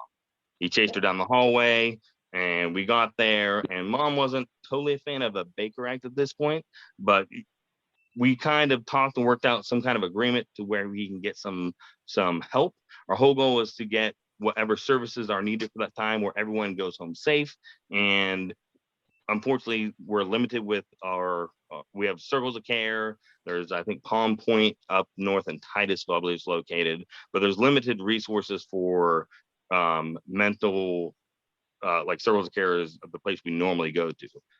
So I do know it's limited. I know circles of care sometimes isn't the best fit for the situation. I've heard that multiple times on the street, and I'm very aware it might not be the best situation, but that's all we're afforded to currently. Maybe something me and Jackie can work on and look at different other providers to be able to present to people later on. So basically that's it. Like I said, the chance card was very similar to this, so I didn't want to take a lot of everyone's time and explain the same thing twice to everybody.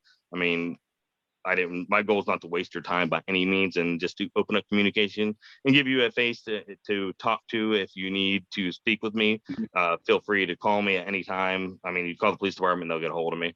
I'm pretty easy to get a hold of. So basically the wall card, like I said, to wrap it up real quick, it's just a way to identify your point of contact, your person's special needs of special actions they might do or and whatnot, and for us to get a hold of someone to be able to assist you in getting them safely, and so we don't have a lack of communication between a caregiver, a person that has a disability, and the officer. Do we have I any have a question, Sure. if I may. Okay, I understand the wallet card and everything is wonderful with that. It's an excellent, brilliant idea, actually. And now, if like you said, a lot of people talk with the hands. I'm one of them as well. And a child or a person that the officer should not feel threatened or anything like that. And everybody is cautious, and everyone will sometimes will get defensive and all. But is it also a good idea to instead of trying to reach or innocently reaching for the card and someone gets defensive, maybe we can patch something that looks like the wallet card or something, patch it on a sweater, a jacket, a shirt, or something like that on that person? Well, Jackie for and I them have to talked wear? about doing Talked about that. a little some kind of Pin or emblem with something. the pin, just so I could identify, because though Yeah. they don't have, we don't But run your that's a good license idea plate and as well. see someone has special abilities. We do, Right. when I see an autism thing on someone's plate, I kind of get the idea that they support autism or they have, it's just, you kind of get the idea that they support when people pay those specialized plates. So there's a way to do it, and there is the little emblems that I see for autism on people's cars. So it gives you an Right. idea that there is there might be someone with special needs on the vehicle anyways. I know it's not a sure thing of seeing it, but like with Right. firefighters, like to put the little stupid firefighter logo. No offense, Right. firefighters, on the back of the car. So you kind of know when you walk up, Right. it might be a fireman or someone who Right. supports firefighters Yeah, and things something like that we that. could sew onto the book bags or the jackets or backpacks or whatever. Yeah, that would be Absolutely. good too. Because not everybody has time to look at the windshields or anything like that, when things happen really fast. And not just that, there's Yeah. a lot of rookie cops that. Yeah, there's a lot of with cops, everything and going on in with the everything world, that's going on in the world, some people are just like first thought, first action, first impulse. You know what I mean? We're gonna Yes. continue this conversation, and like I said, anyone that's interested, shoot me a text or an email and let me know if you're interested in being on this task force, because we will continue meeting Absolutely. on a quarterly basis, and I'll invite parents, Yes. all the parents as well. And we'll keep coming up with solutions. One of the things that I'm definitely gonna do is follow up with our legislators. Our last town hall meeting that we had prior to COVID, actually, we're with our legislators. So I'm gonna call them back in and see what we can do and continue that conversation and see if we can bring them into this fold. So the next town hall meeting, I'll see if I can get some of them on the phone with us, Absolutely. on the line, and we'll continue hammering out this till we come up with more solutions. Excellent. I know, Jackie, I'd like to be part of that task force. This is Joseph talking. Oh, hey, Joe. Of course you do, Joe, I know. The And corporate idea was a wonderful idea, by the way. 'Cause I know when Ronnie was younger, I had a lot of problems, and I know a lot of families that deal with that. My son would jump in the car and things like that. I just love that idea. I hope we talk more about that. Absolutely.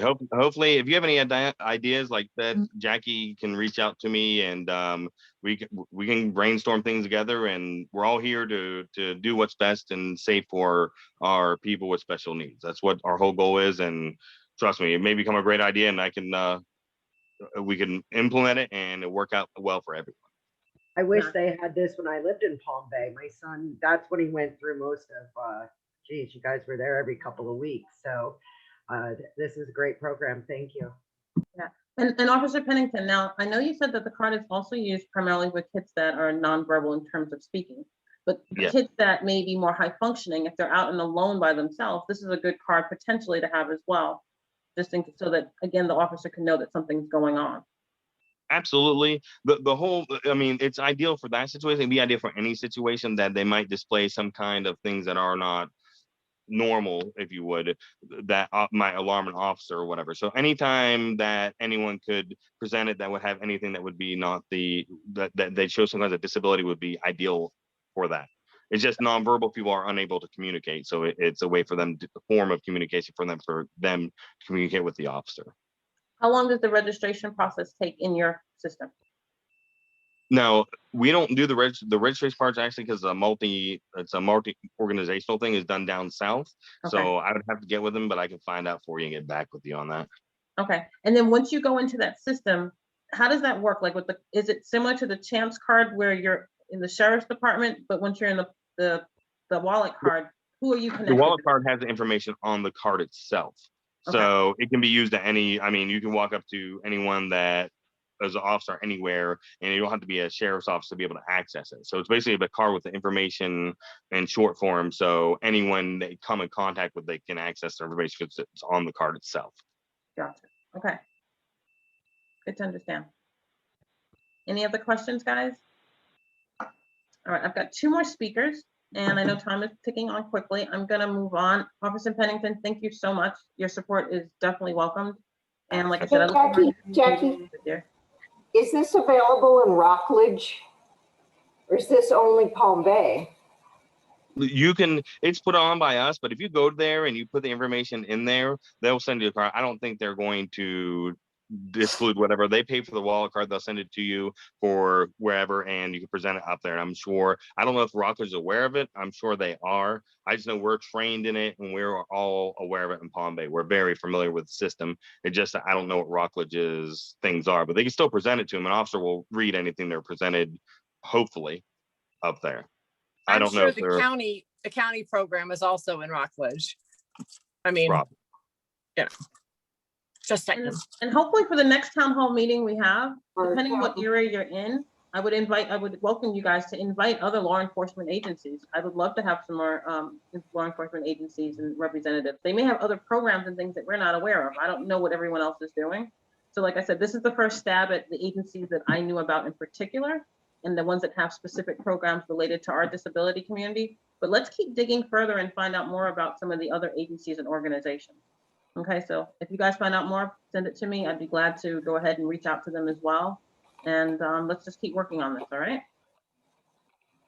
Officer Pennington, is there any connection? Do you know, like, if our children, mine is a runner, so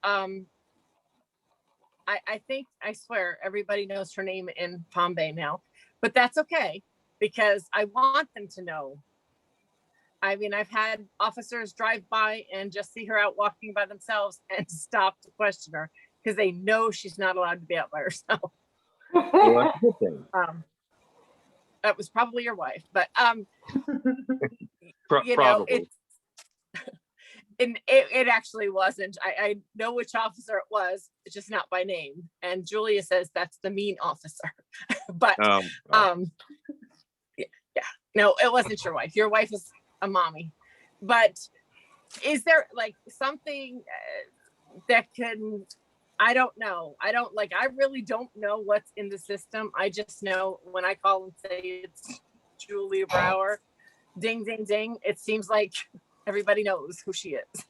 And we you do work the same beat. So I've been in the south side of the city for the last 3 years. Eventually I might move one officer here or there, but a lot of us know all our frequent people for whatever. Right. So we know them personally. So most of the time you get, like I said, it's the same. We only have 4 shifts in Palm Bay. You either work days A, days B, nights A, nights B. That's only 4 shifts we have that work the streets. So a lot of times you get the same people that you worked with before, which is a good thing that we know our own beat. it is. No, it is. voices who we just heard from. Okay. Thank you, officer. All right, guys, I'm gonna move down to Fire Chief Hall. He's actually going to give us a little bit of information about the fire department and some of the programs and solutions that they have. Good afternoon. So thank you for having me out. Been talking to Ms. Yuri for a while to get some information out, and to very interesting programs from the Sheriff's Office and also from our brothers over at Palm Bay PD, Sheriff Officer Pennington. I know him and I know his wife, and they're good people, and I know they work really hard at helping as many people as they can. So I won't say anything discouraging or bad about our police officer brothers, although they always talk about us. We love them just the same. So in Palm Bay Fire Rescue, my name is Gaius Hall. I am a division chief there with Palm Bay Fire Rescue. So one of the programs we have in place and that we were not really marketing for individuals, and I learned something, a new term tonight, special needs. I like what Officer Cleveland said, special abilities. I think I'm gonna use that from this point forward. I like it. So we didn't really market it for people with special abilities. It was initially, the program is called The Vial of Life, and it was initially designed for initially the elderly, but also people who may have an issue with being able to relay any details of their medical history to us. Most fire departments also provide emergency medical services. So as they do, it's important for us to gather as much past medical history, as well as social history, psychological and behavioral history as well. So that way we can provide the best care and keep everyone on scene safe, because we're not police officers. We don't go to anyone's home with the intent of an arrest or holding anybody down. Our service is going to be obviously for fire, injury, and or emergency medical. That's what we do. So we bought into the Vial Life program. I should say, when I say buy-in, I don't mean physically purchase it. We were presented with the program. We liked it. Some of our local pharmacies kind of bought into it as well. And it's called the Vial of Life because it actually does involve you getting a vial, right? So a pill bottle is basically what it is. They do it because it's waterproof. One, everybody recognizes that's something that people have in their homes. It does not have the childproof cap on it, so we can get to it easily. As you know, those can be difficult sometimes with a good purpose. But it's also waterproof and locked and it's sealed, so all the information inside stays good. So what the Vial of Life does is it allows you an opportunity to be able to fill out whatever information that you feel would be necessary for anyone responding to your home to have. And generally speaking, it's your demographics, your name, age, date of birth, any of that information that we may need. And at the same time, it I don't smell soap. and also at the same time, it allows information to be transferred back and forth. Why didn't you put soap on you? I'm sorry, someone talking to me? I could tell.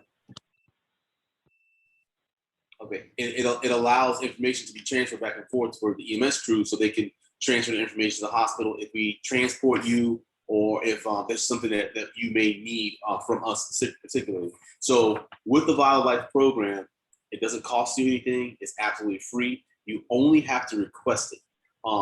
Like I said before, we pretty much just marketed it to the senior citizens in our area. So we went out to the little Red Hat Ladies Clubs, went to the senior centers, we went to the 55 and up communities, and we really promoted it and pushed it out. This was 7 or 8 years ago. And quite a few people actually accepted it. They took it in. And how it works is you have this sheet. They recommend that you fill it out with a lead pencil and not ink. So that way, if you need to update it or change anything, you can change it as needed. It asks for your past medical history. Anything you feel significant that you want someone to know, if you can't communicate to them what it is, your medications, your allergies, your food allergies, medication allergies, anything at all like that. If you have any specialized equipment in your home that you use for mobility and or for life support, write it down here so that we can find it. The idea is that with the program, it comes with a little packet, and there are stickers that come with it that you put right on your front door or your front window of your home. So as we approach, we can see, oh, they have a vial of life. We know right away to go to, they suggest you keep this in your refrigerator. That way, it's always in one place, central location. Everyone has a refrigerator in their home, and it's in the refrigerator. We can pop it open, we can look at it, we can copy your information, we can let the people who are physically attending to you know what needs you may have, medications, allergies, again, demographics information in case we can't relay those things. It's really important because there's certain medications that people may be allergic to that we may give that could make the situation worse. And then we put it all back in your refrigerator, so you always have it on hand for another round. We found out that a lot of the elderly population used it and it worked well. I've personally seen it out on calls when I was out in the field. But also people would call us and ask us and inquire about it. People who were diabetics, who, as you know, if you're really low blood sugar, really high blood sugar, a lot of times you don't have the mental faculties to communicate your issues, and oftentimes confused with other illnesses. So diabetics, people who have seizure disorders, people who have family members who have dementia or other types of syndromes or any issues, they can use the vial of life as well. So when I first met Miss Earby and she was talking about, having first responders come to this town hall, I thought about it and was like, you know what, that would be phenomenal. If there's no medical issue particularly involved, you want to make sure that, hey, the person that I care for, my family member, my son, my husband, my wife, daughter, whatever, is nonverbal. So when you approach them, talk to them, make sure you stay in line of sight with them. They do not like to be touched. So, minimize the amount of physical contact with them, stand back, or whatever special instructions or details or whatever would help us to provide the service that they may need, so we understand. And that's pretty much what sums up the vial of life. Now, it comes again with a vial. Inside of the vial, there are a couple items. One is the stickers that come with it. The stickers, there's 2 of them in there. We can get you more if you need more. One goes on like I said, the front of your door. That's your primary entry point, is your door. Put it right on the front of your door, or right next to your front window. Or if it's your garage is your primary entry point, you can place it somewhere near that garage. Just to give us a hint. If you don't want to place it outside, but you know that as soon as you step into your home, your foyer is where everything is, put it in your foyer, put it in a very conspicuous place so someone can see it. The vial itself goes into, I said, like the refrigerator. It comes with the sheet for you, so we all understand. It does have the Palm Bay Fire Rescue insignia on it because it's our program. It's not exclusively our program, but this is what we got when we purchased into the program. We bought into the program, but this is a national program. It's all over the country. Now, I can't tell you exactly which departments have it and don't have it, but this was pushed really, really hard over the country quite a few years ago. And I know that for us, it's really easy to get more. We have plenty at our fire department. We keep it in stock, and as our supplies get low, we order more. It seems like it kind of goes cyclical. We'll get a big rush, particularly when the stores come down. They want to make sure you update everything, so get a rush and ask for more. And then over the time, by the summer comes, it's a lot less demand for it. But it's one of those things that's durable. It'll last a really long time. The only thing that you'll be responsible for is just updating it. If you need 2 of them, great. Because we also have found that they work in automobiles. You're going to use it for your car because you spend a lot of time in your car. Ask for 2 or 3 of them. Whatever it is, it's no cost to you. We'll give them out to you. We want you to have it. The idea is stick it on your windshield, right behind your rear view mirror and on the inside of your windshield. So if we have to run a call with you and we're in your vehicle, we can see it on your rear window, on your windshield, on the outside, close to the driver door is generally where we usually approach most people. That way we see it. Put your vial in your glove box. That way we know to look for it. We see the vial life sign, the green sign, we see that. We see those stickers, we know that they have one inside, we'll look for it, we'll pull it out. So just in case it comes down to a point where you cannot communicate any needs that you have, any special abilities you have, now this is your way to communicate, with us. And then the idea that we would use it for, the autistic community, or even, the diabetics in our community, people with seizure disorders, any kind of disorder where they have a problem or issue, whether it be permanently or whether it be periodically, communication issues, this is just a way to communicate. So it's something that Palm Bay Fire Rescue has had in play for a while, and I would love to start marketing it more to special needs / special abilities community in our area. And you don't have to be a Palm Bay resident. Anywhere you live, if you want one, you can call us, we'll get it to you. We'll reach out to other fire departments in your area and to say, hey, here's the program, here's the number to call, here's how you get more. We can always get more. On the form is also explanations. On the front of the form is instructions, how to fill it out, where to put it, where to put your stickers. The back of the form is where you fill it out. Palm Bay Fire Rescue insignias on it. At the bottom is our phone number and our address. So if you need to call us, contact us for any more, it's on there. So I will get a few of these over to Ms. Yeary. So for your group, pass around, take a look at them, play with them, open them up, whatever the case may be, find out who wants them, give me a list. I will hand them out to you. Anybody else who may want them. And again, it's called The Vial of Life. Really simple. We're firefighters, so these are simple colors. So we're really low tech. We have a lot of cool stuff. We just have like a pill bottle with information in it. But for us, it works great. That way, it doesn't break down. Don't need internet. Don't need electricity. All you need is a place. Make sure you can see it. That's basically the entire program. Genius. Yeah. And one of the other things that Chief Paul is also helping us with tomorrow, if anyone still needs their vaccines between 9 and 11 o'clock tomorrow, we will have those available at the your local. Fire Rescue Headquarters, 899 Carlisle Avenue, Southeast Palm Bay. Okay, so if anyone needs that information, just text me afterwards. I'll get you that information, and you can show up tomorrow. He will have people there actually helping you fill out the forms and able to take the vaccine. And then the second vaccine is going to be done on the May 28th. May 28th. 28th. So Yeah, that'll be. We're running a vaccine promotion. We were doing a drive-through for the month of April.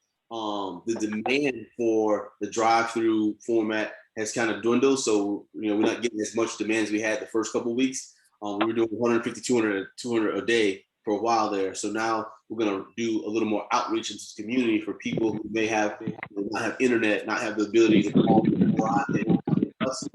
Reach out to partners, come up with group. We're going to reach out to some of our partners and our corporate partners. Those Publixes and Dixies, well, they all have their own vaccination sites now, so it's more readily available in a lot of places. But we will still reach out to those people who may, have special abilities, special needs, and not be able to get to us. Please go to Ms. Yearby. She has my line. Let me know what you need. The only issue with us is we are an affiliate of the Department of Health. So when we get a number of people who need it, we have to request the amount of doses that we need. So once you know you want it, let her know. She lets me know. I can request a dose, set up a time. You come to us, we go to you, however it works out. We can't just do pop-ups and have unlimited amount of doses at a time. We still have to go through that process. So if you haven't already spoken to her tomorrow, we have a limited amount available tomorrow. But if I see that there's a need, we can call and request and get more for another day. All right, guys, thank you so much. I am actually going to move on. Thank you. About to call you Officer Hall. Please don't call me Fire Chief Hall. All right, we are going to move on now to my last presenter, and actually one of the ones that is extremely helpful to us as well, and that is Miss Christine, who is with Mobile Response Team. Good evening, everyone. So we do also have another member of the team on this town hall meeting with us today, Jaden Hunter. She's one of our mobile response team therapists as well. But Ms. Jackie, I really appreciate you. I've learned so much in this short amount of time, very informational, and you're just providing such a service to our community by getting everyone together. But again, I thank you and thank everyone for jumping on as well. So my name is Christine Williams-Kelly. I am the Mobile Response Team Program Manager. We are a part of Brevard Cares, which is a part of our system of care, our family of agencies. We're a part of our child welfare agency, but the prevention aspect. So our main mission is always to try to keep kids out of our system of care, keeping them out of foster care, and trying to see if there's opportunity to support to keep them out of the Department of Children and Families. I'm going to go through because I know our time is limited and some of this information is just kind of excessive, but just to give you a little background information about the mobile response team, in 2017, legislation was really looking at the increase in the number of Baker Acts in the state of Florida. And there was a significant increase and they were asked to gather some data and analyze, research the root cause. And before they were able to, get to the finalization of your jammies on those, they're on the floor. Stop banging on the floor. If everyone can make sure they mute, just so everyone can hear through the presentation. But before they were able to get to the end of gathering the data and reporting out on it, we had the massive school shooting down south. If you can go to the next slide, Miss Jackie, which is the Marjorie Stoneman Douglas shooting. So with that event, that did lead the department to really move forward and identify strategies. How can we be responsive to the mental health needs in our community? How can we increase collaboration between the mental health, behavioral health community and the school system? So as you see here, just within, a 15-year time period from 2001 to 2015, 2016, there was an 86% increase in the use of Baker Acts, which are the involuntary psychiatric hospitalizations for children under the age of 18. So really trying to identify, what can be put in place. And part of that identification was to increase. Uh-oh. What? It's on. It's up. See? Are we able to mute? It's not off. What? What on or off? It's on. AC's on. Why? But can you guys hear me okay? Hi. So, it's just to be able to respond to that need and make sure that there were services in place. And one of the primary ways that they felt that they could expand access to mental health and behavioral health services is to develop these mobile response teams that will be able to respond anywhere where a crisis event is occurring.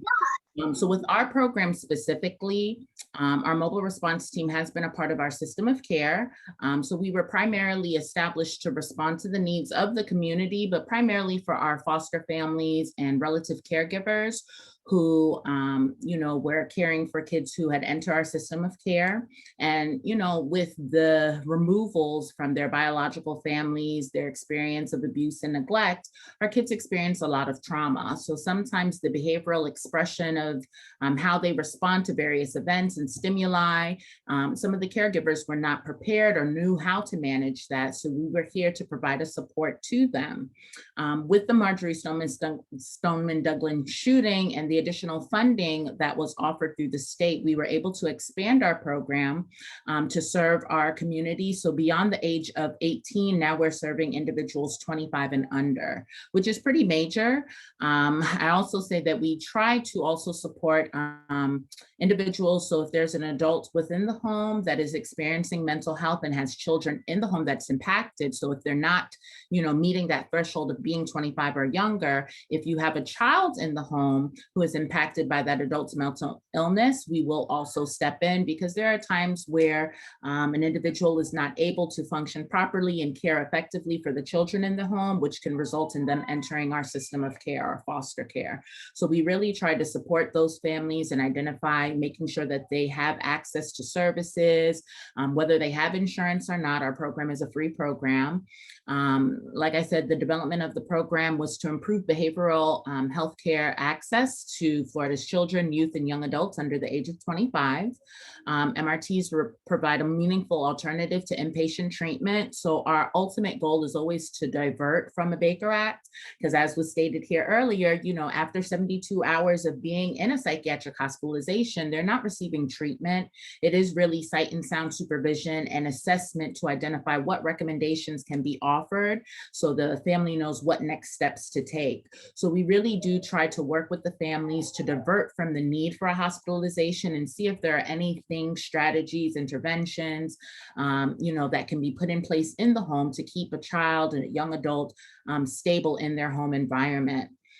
We do serve as a no wrong door policy. So with our hotline, regardless if it's a suicidal call, a behavioral escalation, we always say if there's a need for support, call us. If we do not have the answers, we'll try to direct you to other community providers that, can better serve or assist. We do work very closely with 211 Brevard. And I would say the primary difference between 211 Brevard and our services is that 211, in addition to, just hurricane time, you need additional information, access to various community providers. They are kind of like the information gateway, but usually all of their services are telephone based. There are times where we do receive triage calls coming from 211. So if someone calls their number for a suicidal event and a person, needs someone to come out and be present with them, then they will do a warm handoff to us where we can send a therapist out to the home and provide services.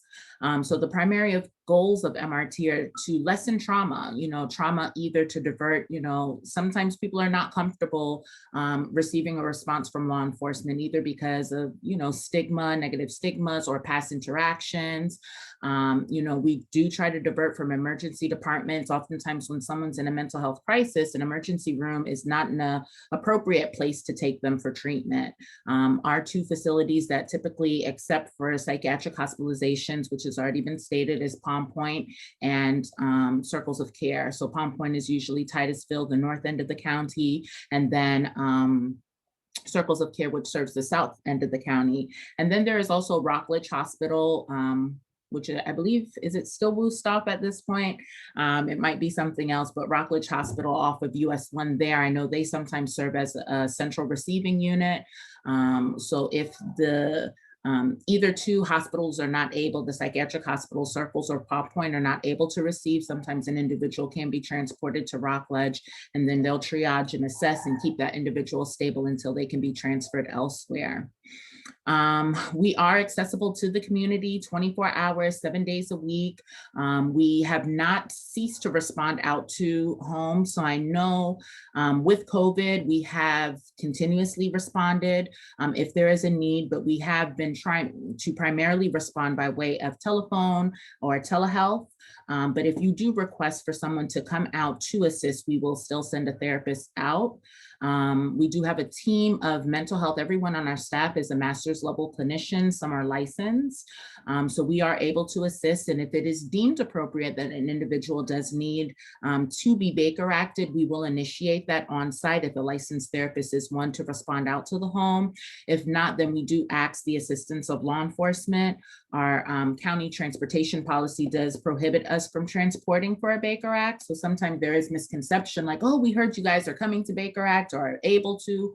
We are able to, but again, I emphasize strongly that we do try to defer and divert from the Baker Act, because we also know that, after 72 hours, that individual is going to come back home. So we do try to strongly develop a plan with the family to see how can we keep this individual safe?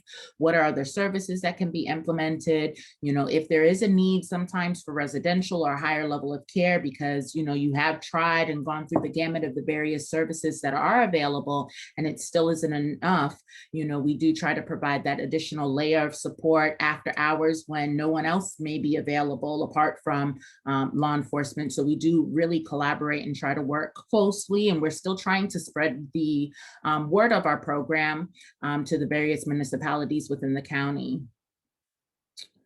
So what else? So MRTs provide a readily available crisis care in a community-based setting. So it doesn't matter where you are. You can be in your car, driving down somewhere on the road and say, I'm at this intersection. I pulled over because my child is out of control and I need assistance. You know, we will respond no matter where you are within the county, as long as you're a Brevard County resident. You know, we will help to MRTs help to increase opportunity to stabilize individuals in the least restrictive setting. So like I said, we really try to keep them in the home environment. But then we do also provide care coordination beyond the crisis event for a period of 45 days. So if there are other, either just trying to coordinate care for the client or just trying to identify other interventions, other services, you know, it could be housing needs beyond just the mental health needs of the individual. We do try to assist with that. Sometimes people are not informed or aware of APD services. They're not aware of some of the other programs that are available. So we do try to offer that level of education as well. We do provide demand crisis intervention services in a setting which is in which the behavioral health crisis is occurring. So that's homes, schools, emergency departments, wherever they are within the community. Our response time. So one of the main features of our program is to respond within 60 minutes or less. We do try to be strategic because our county is so long, and we do respond throughout the county, both north and south and throughout. So we have a team of 4 therapists and 1 care coordinator. And then we also utilize contractors. So we try to be responsive. Oftentimes we're able to get there 30 minutes or less, but our typical response time is 60. Let me see what else, because I know there's so much. So we do try to prevent unnecessary hospitalizations, manage appropriate levels of risk, and provide timely access to assessing and evaluation. Because of the expansion with additional therapists we have, you know, we are trying to expand to offer more educational series to address training topics, you know, to identify other interventions and supports, learning new strategies of how to kind of mitigate. We want to empower our families so that they feel capable and know how to manage some of the behaviors that they're presented with. One of probably the best things to talk about is that we get a variety of calls. You know, the program was initially established to respond specifically to suicidal, homicidal, behavioral escalation, anything that could potentially warrant law enforcement to get involved. So we do try to step in. There are times where we have done joint responses with law enforcement, so it would allow them to walk away and us to continue to assess the situation and provide support to the family. Right now, because of the increase in, we participate in a lot of the different task force, peer support groups within the community, and there has been a recent increase in reports of overdose. So right now, our team is also triaging. So when we receive hotline calls, we're also trying to assess, you know, are there any care coordination needs? Is there any substance abuse concerns that are going on, so that we can, again, be that extension to share information.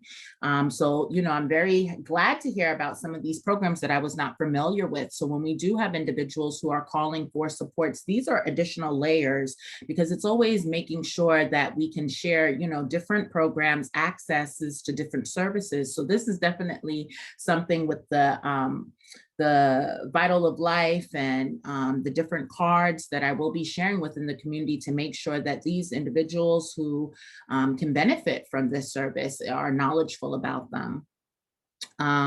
So some of the typical crisis responses could be for an increase or aggressive behaviors, typically depending on what type of aggression. So we always say if the child has a history of aggression and you see that they're starting to become agitated, that would be the best time to call us, not when they're at a heightened state, because if they are in a violent or aggressive state, then, you know, we also want to ensure the safety of you and the safety of our staff. So oftentimes we will do a joint response, or we will encourage you to call law enforcement and then respond, you know, coincidentally with them to see, after law enforcement is there with our assistance, if we can de-escalate and keep the child or young adult stable within the home environment.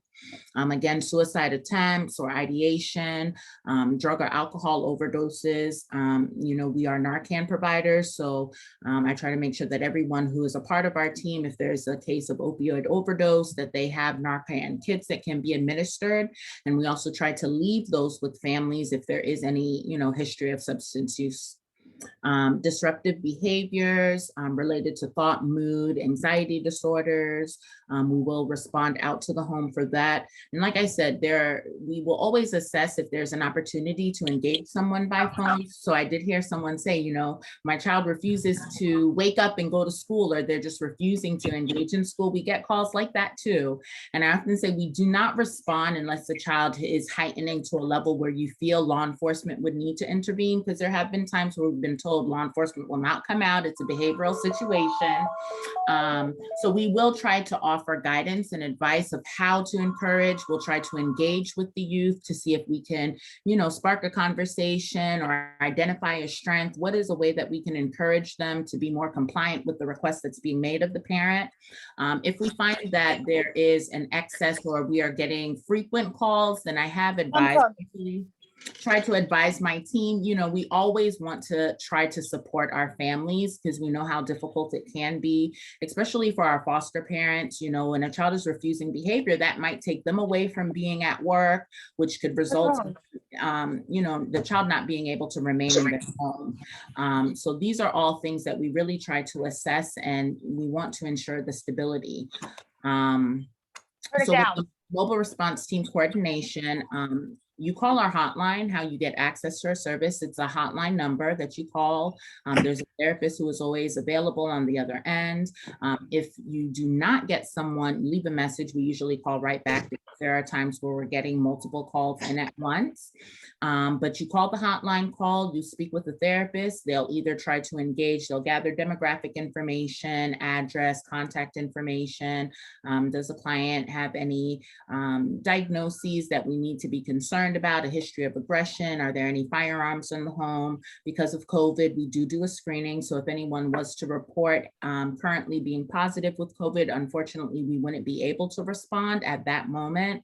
But we will continue to provide support by way of phone or telehealth, and then continue to link up with you to make sure that, the crisis event has been mitigated. But then if there's future need for support or education that we can offer, we'll follow up and continue to do so for a period of 45 days. I have a question when you're Sure. done. Oh, you can go ahead. I'm sorry, I didn't mean to interrupt you. So I've called the MRT people several times. And when my daughter, like sometimes she'll talk to them, but other times like she won't even like hold the phone like to talk. And she'll just keep throwing the phone down, and it's like it's not helping. It's like, and then I asked them if they would come out, and they're like, well, we can't come out unless she's homicidal. So I don't want to get to that point. I'm trying to prevent, a disaster, but they're like, well, we can't come out unless she's homicidal. And I'm like, well, what do I do? It's like, so there has been some changes to the team because the team was so small. We really had to triage calls. So we would always try to engage. And I know sometimes there's that familiarity, like, okay, I've dealt with this individual multiple times. We've been able to de-escalate successfully. Because of the expansion of the team, we have been more responsive to trying to go out. And that's been through my advisement and based on the feedback that we have gotten from families, that I never want anyone to feel left out, or not, you're in a crisis situation and you need that level of support. So like I said, we do try to primarily de-escalate by way of phone, but if you find that's not successful, and I would iterate that, and that's something that I'm continuously talking with the team about, that if a family is requesting, we want to be responsive in going out. So, and I kind of know Kylie in like how she operates, and I can just feel like when she's going to have an episode. And I feel like if they can be here when that is like actually happening, then maybe I wouldn't have to call the police out to my house 11 times.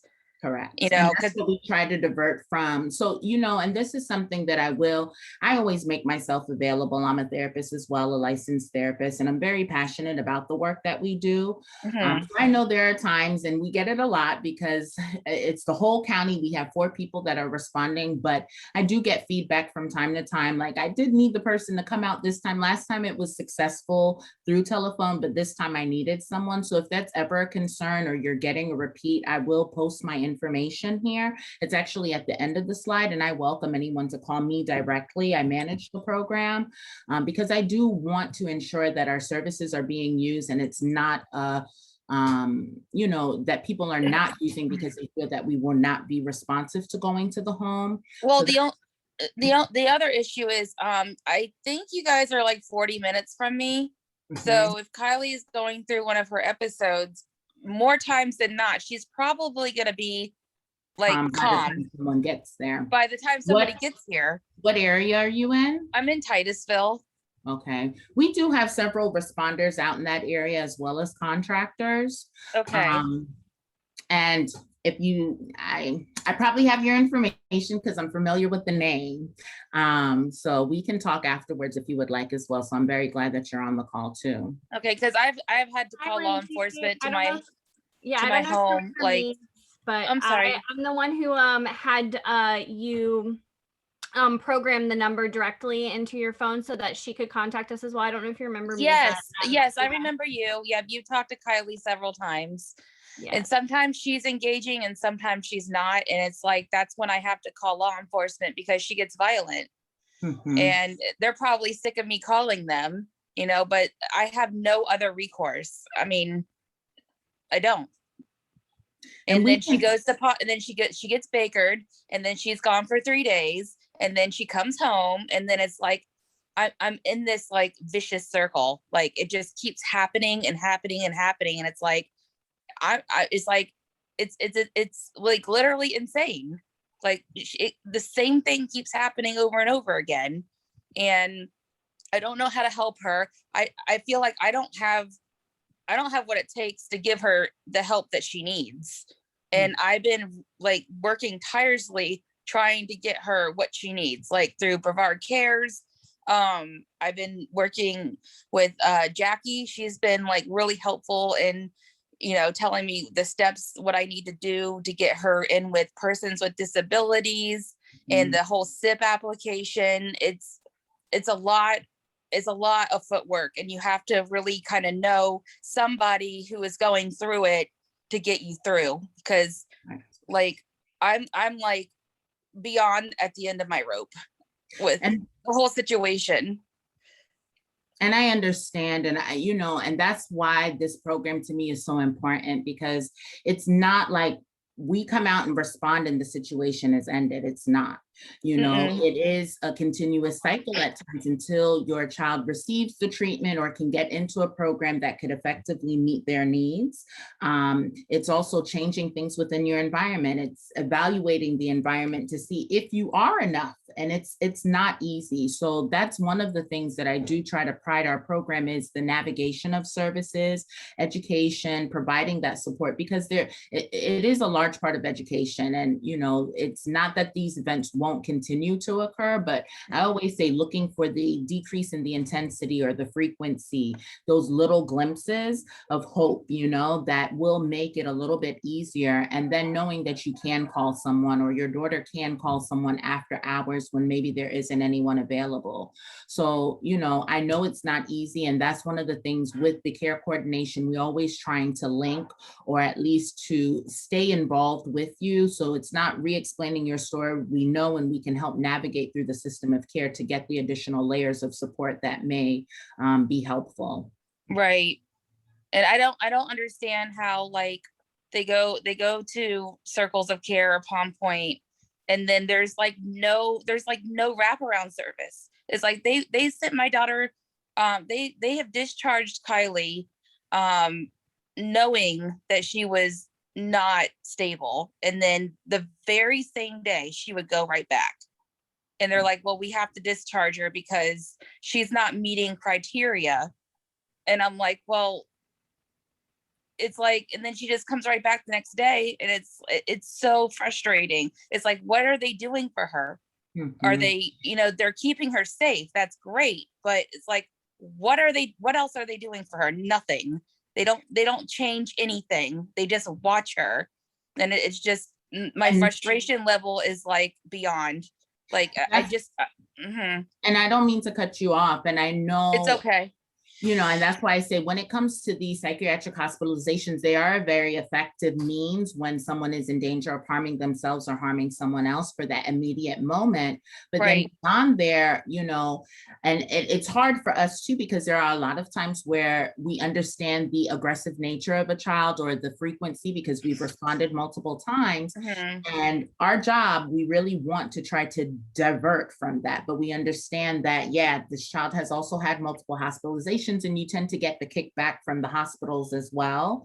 But then you as a caregiver have safety concerns for the child in your home. So even us coming to stabilize, it's like, I appreciate the help, but this is still not going to be enough. And that's why I'm seeking residential care for her. That's not what I want for my child, but like at this point, that's what she needs. And I will fight tooth and nail to get her the help that she needs. So we just try to be that additional layer to help navigate, to help link you with other people. Because I believe, Brevard Cares is working with you now. Yes. Some of our other programs. Jessica Miles. She's very instrumental in getting Kylie what she needs.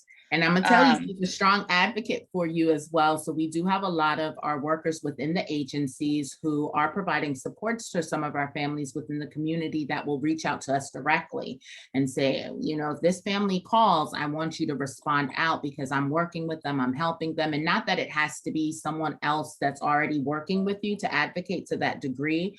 But like I said, I make myself available. My information is there below, my email, but the hotline number is there for you to call.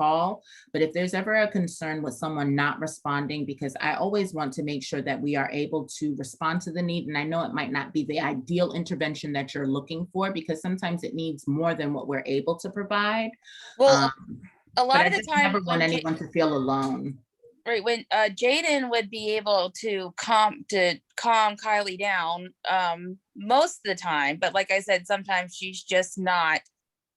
She just doesn't want to calm down. She just wants to keep spinning. But I did try that one technique, Jaden, the 5-5-5 thing the other day. Her mentor was here, and she was actually, about to go into, I think what was another episode, and I tried that, and it actually worked. Like, it actually brought her down, to a place where she could actually calm down. So that technique did work for Kylie that time. No, just to interject for a second, one of my suggestions is, and I would love it, Christine, you and I, we talked already. I'm going to continue to host parent meetings once a month, and I would like to invite you guys again, because maybe we can start working on techniques before things start to escalate. Because I think in some situations as parents, kind of like Officer Downs was saying with the program, it's not that you don't know how to be a parent, but sometimes when certain situations are going, as a parent, we respond a certain way and they feed off of us. So there may be techniques that we need to learn to kind of be able to balance that whole situation. So my whole thing is to always find out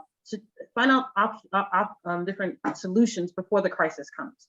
So again, I would love to work with you guys. If you guys would like to sit on any of our parent meetings, I'll invite you, because we always talk about different topics and things that are going on. And in particular, my big push right now is more with the teen and the adult population, because I realize there's a lot of parents sitting at home in silence, dealing with a lot of extensive extreme behaviors and things that are going on. We've got holes in walls. I lost 3 televisions last year, just little things. So, but it can be extremely stressful to a family. It's one of the reasons I wanted to have this town hall meeting. I know with COVID, with the civil unrest that's going on, there's so much going on in the world around us. And as parents, we are barometers too, and our kids feed off of our energy. So I know our energy is off, their energy is off, and we're all stuck in houses together. So there's a lot going on. And I just don't want people to feel alone and people to feel despair, because I do feel that sometimes as parents, we don't, as a parent of a child with a disability, we don't get to walk away and say, guess what? Can't wait till they turn 18. Bye, see ya. It's a lifelong journey. So as I tell my parents, I want to build this village that we have and continue adding supports to it and other places for us to take a rest when we need to, so that other village partners can help support us when we need to lean. You know, there's times when I've gotten a couple of the parents together that are all dealing with exactly the same issue of the runners and, you know, the bipolar and all the other pieces that are added into this little powder cake that we have. And it helps just to talk to someone else and know someone else is just listening that understands. So again, anything that you guys can offer support-wise, again, that's extended to Officer Downs and Chief Hall and Officer Pennington as well, and anyone else that we can get on our team that can offer some of those solutions or some different techniques that we can use or ways that we can help be able to survive our households. Yeah, but I have mental illness myself, so I'm having Asperger's. Like I've been through my mental health phases as a teenager. So I can tell you that people can change. You just have to give them a chance. Like I've been hospitalized when I was 17. So you know, I live by example as a disability advocate. Wonderful. Thank you for sharing that, Remington. I appreciate that. And that's one of the reasons I want young people with disabilities to be involved in this too, because as I tell parents, this too shall pass. You know, they go through different phases and, you know, we can come out on the other side. It doesn't have to be like this forever. You know, but sometimes we just need someone to tell us or see what that looks like on the other side. Because when you're living it, you're just not sure how to get out of it. And you feel like there's no solution. There's just a constant. Exactly. You can't run from your problems. That's what I like to say. I just did a Facebook post about that earlier. You know, manage your problems. Don't let the problems manage you. That's the best way to phrase it. Hey, Remington, I might have you talk to Kylie a little bit too. You know, it would be very helpful Sure. to her know that this is going to pass with her too. I've had the same problems as a teenager. I was a tough person. I'll just be honest with you. I mean, I've been to boarding schools, mental hospitals, and now I'm stable. So I exercise it, I eat right, and that's really changed my life. Yeah, you probably should talk to Kylie because at this point, I don't want to say I feel hopeless, but that's how I feel. Like it's like Right. I've been through it. What, 17 times now she's been Baker acted. She goes, she comes home. She goes, she comes home. It's like exhausting. I spent a year at a mental hospital, and this was not one of the good ones. This is one of the ones that was in a rural area, kind of disconnected. Feels like a prison, sort of different type of experience. Yeah. Hey, Kelly, I have a question for you. So as a first responder, right, we go out to a lot of different situations, a lot of different scenes, and we deal with a lot of social, you know, interactions with family members. And so we have a few resources we can call on. And I kept hearing the reoccurring theme in your presentation, like, hey, you know, when this thing escalates to a point where law enforcement will call, then yeah, you call us up and we'll come out and respond. So as a first responder on the fire side, can we call you in a situation, and this is just, you know, hypothetical, but a situation where we have to transport mom or dad, and mom and dad are the sole caregiver of this, you know, possibly a special needs person and or person with some mental health issues. And now that person is in crisis because their sole provider, the one person for them that takes care of them, they feel comfortable with, is now going to be transferred to the hospital. We will gladly transport that person with the family member as well. However, a lot of times the hospitals don't have, are not equipped to deal with that member, one, or you know, that member may not want to go in the back of the ambulance or whatever, as part of, it may be threatening along the transportation portion of it. Can we call you for a situation like that? Because we've had, you know, the caregiver who was in desperate need of emergency care actually declined to go because they did not want to leave their kids by themselves. And it's not a situation where I want to handle that, you know, and we've tried DCF and those things. One, it takes a lot of time, and two, that's not really what they're there for particularly. They'll say, what's a mental health issue, that kind of thing. So is that something we can call an MRT for? Yes, most definitely. The one issue that I say is a challenge for us right now is that we're serving up until the age of 25 and under. There is a criminal justice mental health grant that was released last year and put on hold because of COVID. And we are reapplying for that again this year. And that should be a joint pilot program with Melbourne Police Department if we're awarded it, which we're very hopeful that we will. And that will expand our services right up until the elderly population. So there'll be even more opportunity. But like I said, if there is a child that's impacted by an adult's mental illness and that individual is under the age of 25, then we will respond and could assist. Even if, you know, it's just to call us to see if there's any other solutions or guidance or what else can be done, we will, you know, have that discussion or a consultation to see how we can provide that additional layer of support. But if it's an effective means of, even if you're taking them with you and we need to meet at the hospital or something to be a support to that other individual, then we can do so, and we would. One other thing now is I saw your contact information. I'll be getting it from Ms. Yearby. But is your information widely dispersed amongst the dispatch centers in the county, like Palm Bay PD, Melbourne? Obviously, you're teaming up with Melbourne because it'll be really not just a matter of convenience, but one call to say, hey, I need this resource, for one of my officers to say, hey, we might need an MRT, to call our dispatcher and go, hey, can you get them to respond out, and then make the connection, as opposed to my guy trying to find your number, make a phone call from the house kind of thing. While he's dealing with a person, have our dispatch center contact you. Are you guys familiar with Coordinate that way as well. In the past, so law enforcement, fire department, we've actually forgotten about the fire department. It was a discussion this week that we are going to create a plan to get in touch with everyone.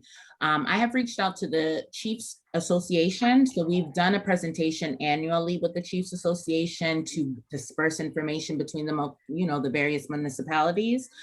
So effectively we've had, I've had some conversations with Palm Bay, Melbourne, Indian Harbor, Merritt Island has utilized us a few times as well, but I would like increase, notification. We actually got some flyers that are more with our first responders in mind. They're wallet size, so they're easily to be dispersed to individuals that may be frequent utilizers of 911 services. So it'd be an opportunity for them to call us before calling 911. So I have recorded everyone's information, such as yourself, Mr. Pennington, to get back in contact with you guys, because just making these connections for the programs that you're currently offering, I was not aware. And I've had multiple conversations with law enforcement, but there is still a great need to continue to expand. We do also work very closely with Brevard Public Schools. So there is a suicide risk assessment process where they are also required to contact the mobile response team before calling law enforcement if there is a Baker Act that needs to be, or an assessment that needs to be conducted prior to a Baker Act. So our partnership is there with the school system. We're very hands-on there.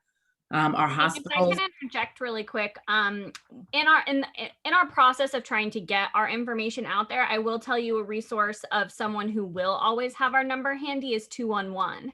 So while we're still trying to get all of our information out there to all of the dispatchers, et cetera, there may be people that don't have it, but someone who will always have our number that you can contact is the 211 and say, hey, 211, we need the mobile response team number.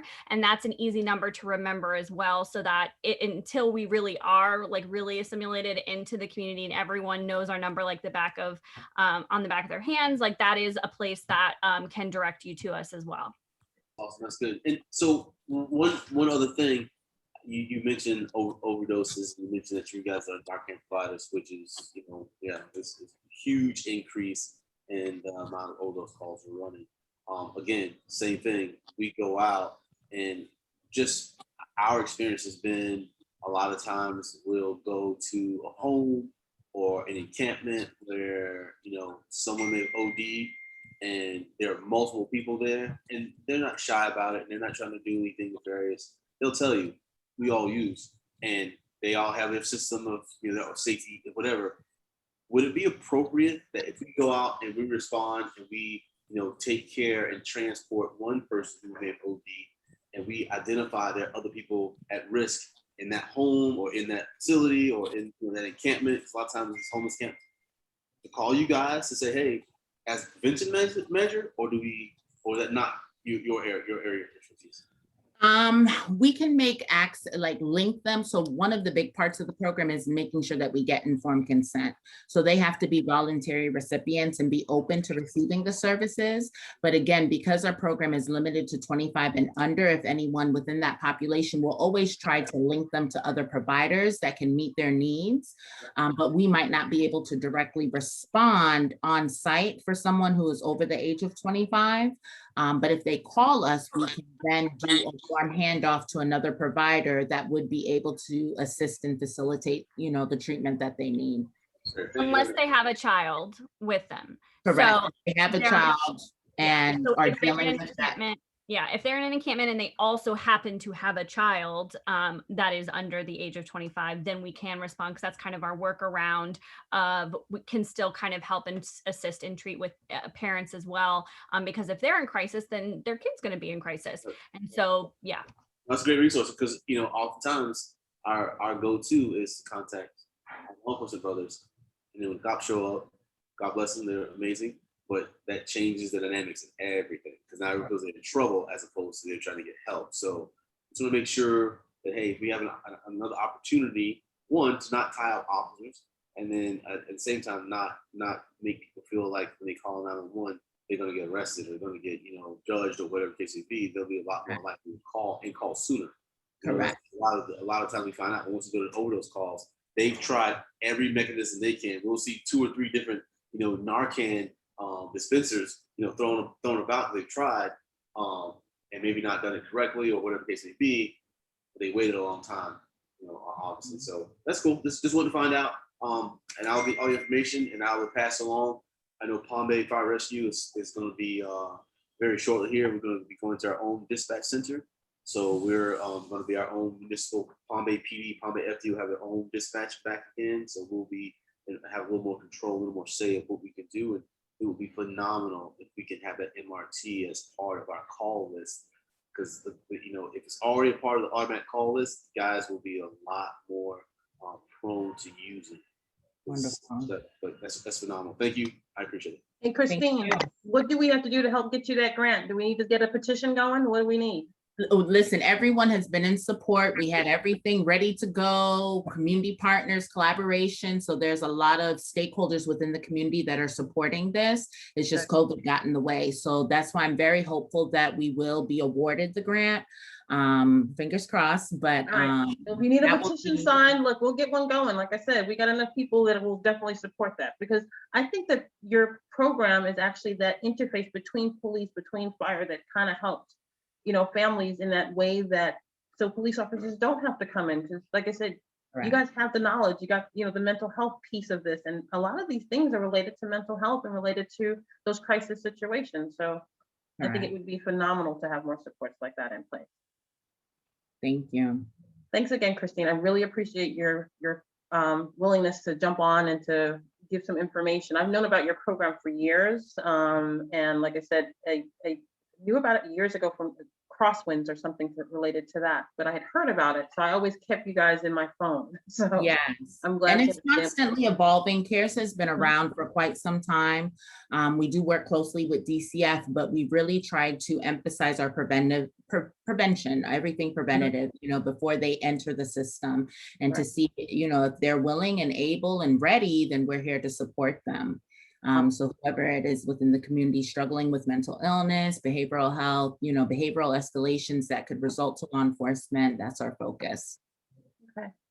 Well, we have went way over, and I'm sorry we kept everybody so long, but this was a great conversation. I really enjoyed getting all the information. I hope everyone else did too. I hope it was helpful information, and I look forward to coming together again. I am going to call on everybody again. I'll let you guys know that when we're going to do the next one, and we'll continue with different topics and different pieces of this, and hopefully get more collaborators involved and see what else we can do in Brevard to pull all the pieces together and make this something that makes sense to our families and to our first responders and to our community, so we can continue keeping Brevard a place that we want to continue enjoying being in and being a part of.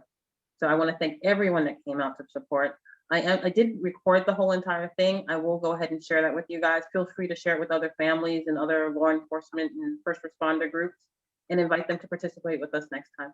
So have a wonderful evening, everyone. Thanks again. Tomorrow is again the drive at the fire department from 9 to 11. If you guys are interested, again, text or email me ahead of time if you are still interested in coming tomorrow, because we may have 1 or 2 spaces available. So give me a call. All right. Take care, guys. Have a wonderful evening. Stay safe. You too. Thanks.